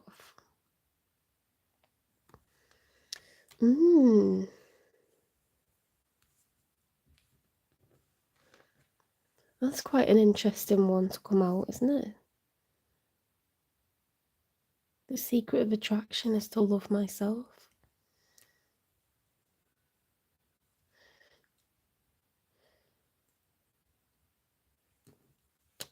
Stop trying to please everyone. It doesn't have to be perfect. I wonder if you were staying in a situation because you thought it was the right thing to do. You know, like the way people stay in a family dynamic, like living in the same house because they think, well, I must do that. It's the right thing to do. People can tell when you're doing that, when you're going through the motions.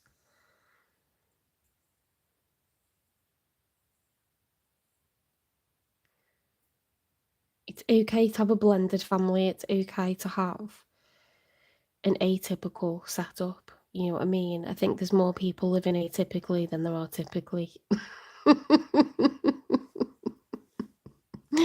It's just a numbers thing, do you know what I mean? Like, have a look at the numbers and you'll feel better.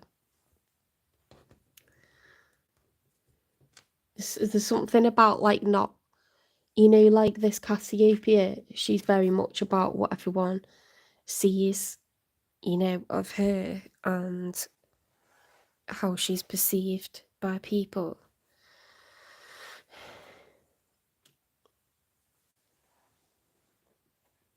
Keeping up appearances and all that. Who are you doing it for? Do you know what I mean?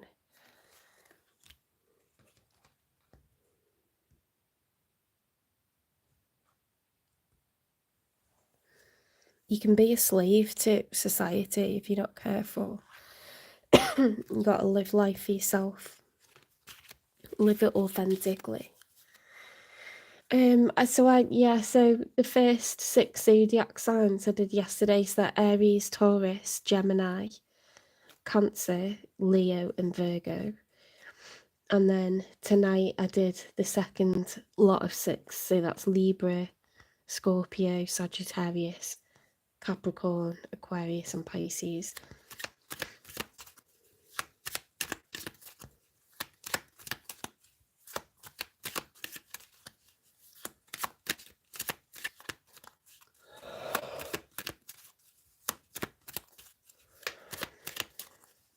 I'm sorry for yawning, but it's like 1 a.m. here.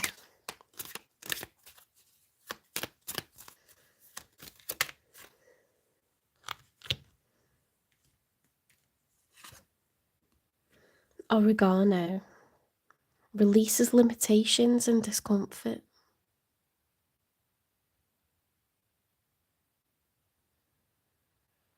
It's okay to ask for a divorce. It's okay to break up a family because you're not denying your children a future. You're not denying them financial opportunity. You're not denying them time with you or the aspect of being loved and cared for and wanted. They're going to get all of that, you know, just from 2 abodes instead of 1. You can co-parent, you can love your children across 2 households. You don't need to do everything in the same roof for it to work. In fact, it goes toxic if you're not getting along and you're passive aggressive with each other in front of your children and you keep being like that. They're going to think that that's normal. They're going to think that's what a healthy relationship is, or that's what you do, you know.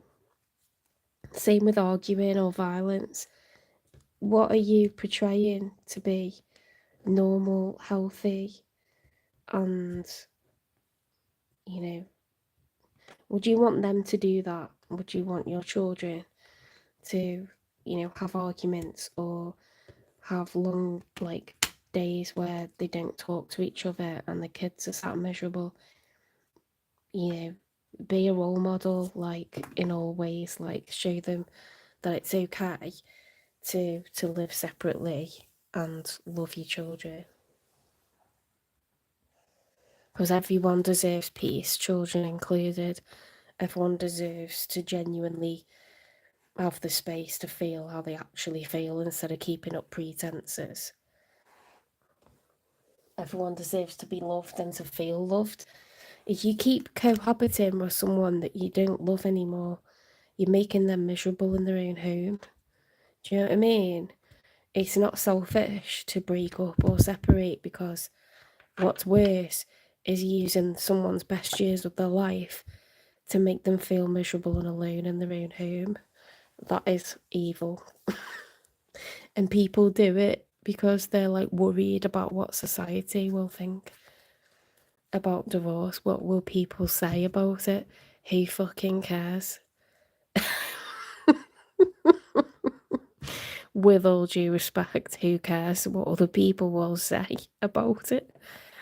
Both people in a household deserve to feel loved, to be loved, not to have someone move their hands away from theirs, not to turn their cheeks so they can avoid kissing them, not to talk to them without looking at them. Like, what? What is that? No one deserves to live like that. So, you know, we're too old to be worried about what people will say.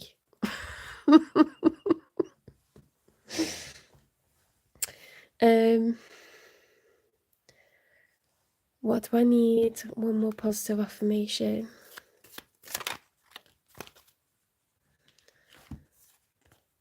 I am capable of achieving all of my goals and my dreams.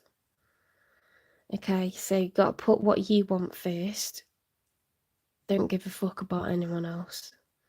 Okay, obviously you care about kids. If you got kids, obviously you care about, you know, an ex who's like been there when your children were born, who has once loved you, who you've once been in love with. You got mutual respect and all that. But we're not worried about what Joe Public thinks and what they're going to say if we separate. That is just bollocks. Too grown up for that. We're not in a playground, okay? So don't worry what people think. That's ridiculous.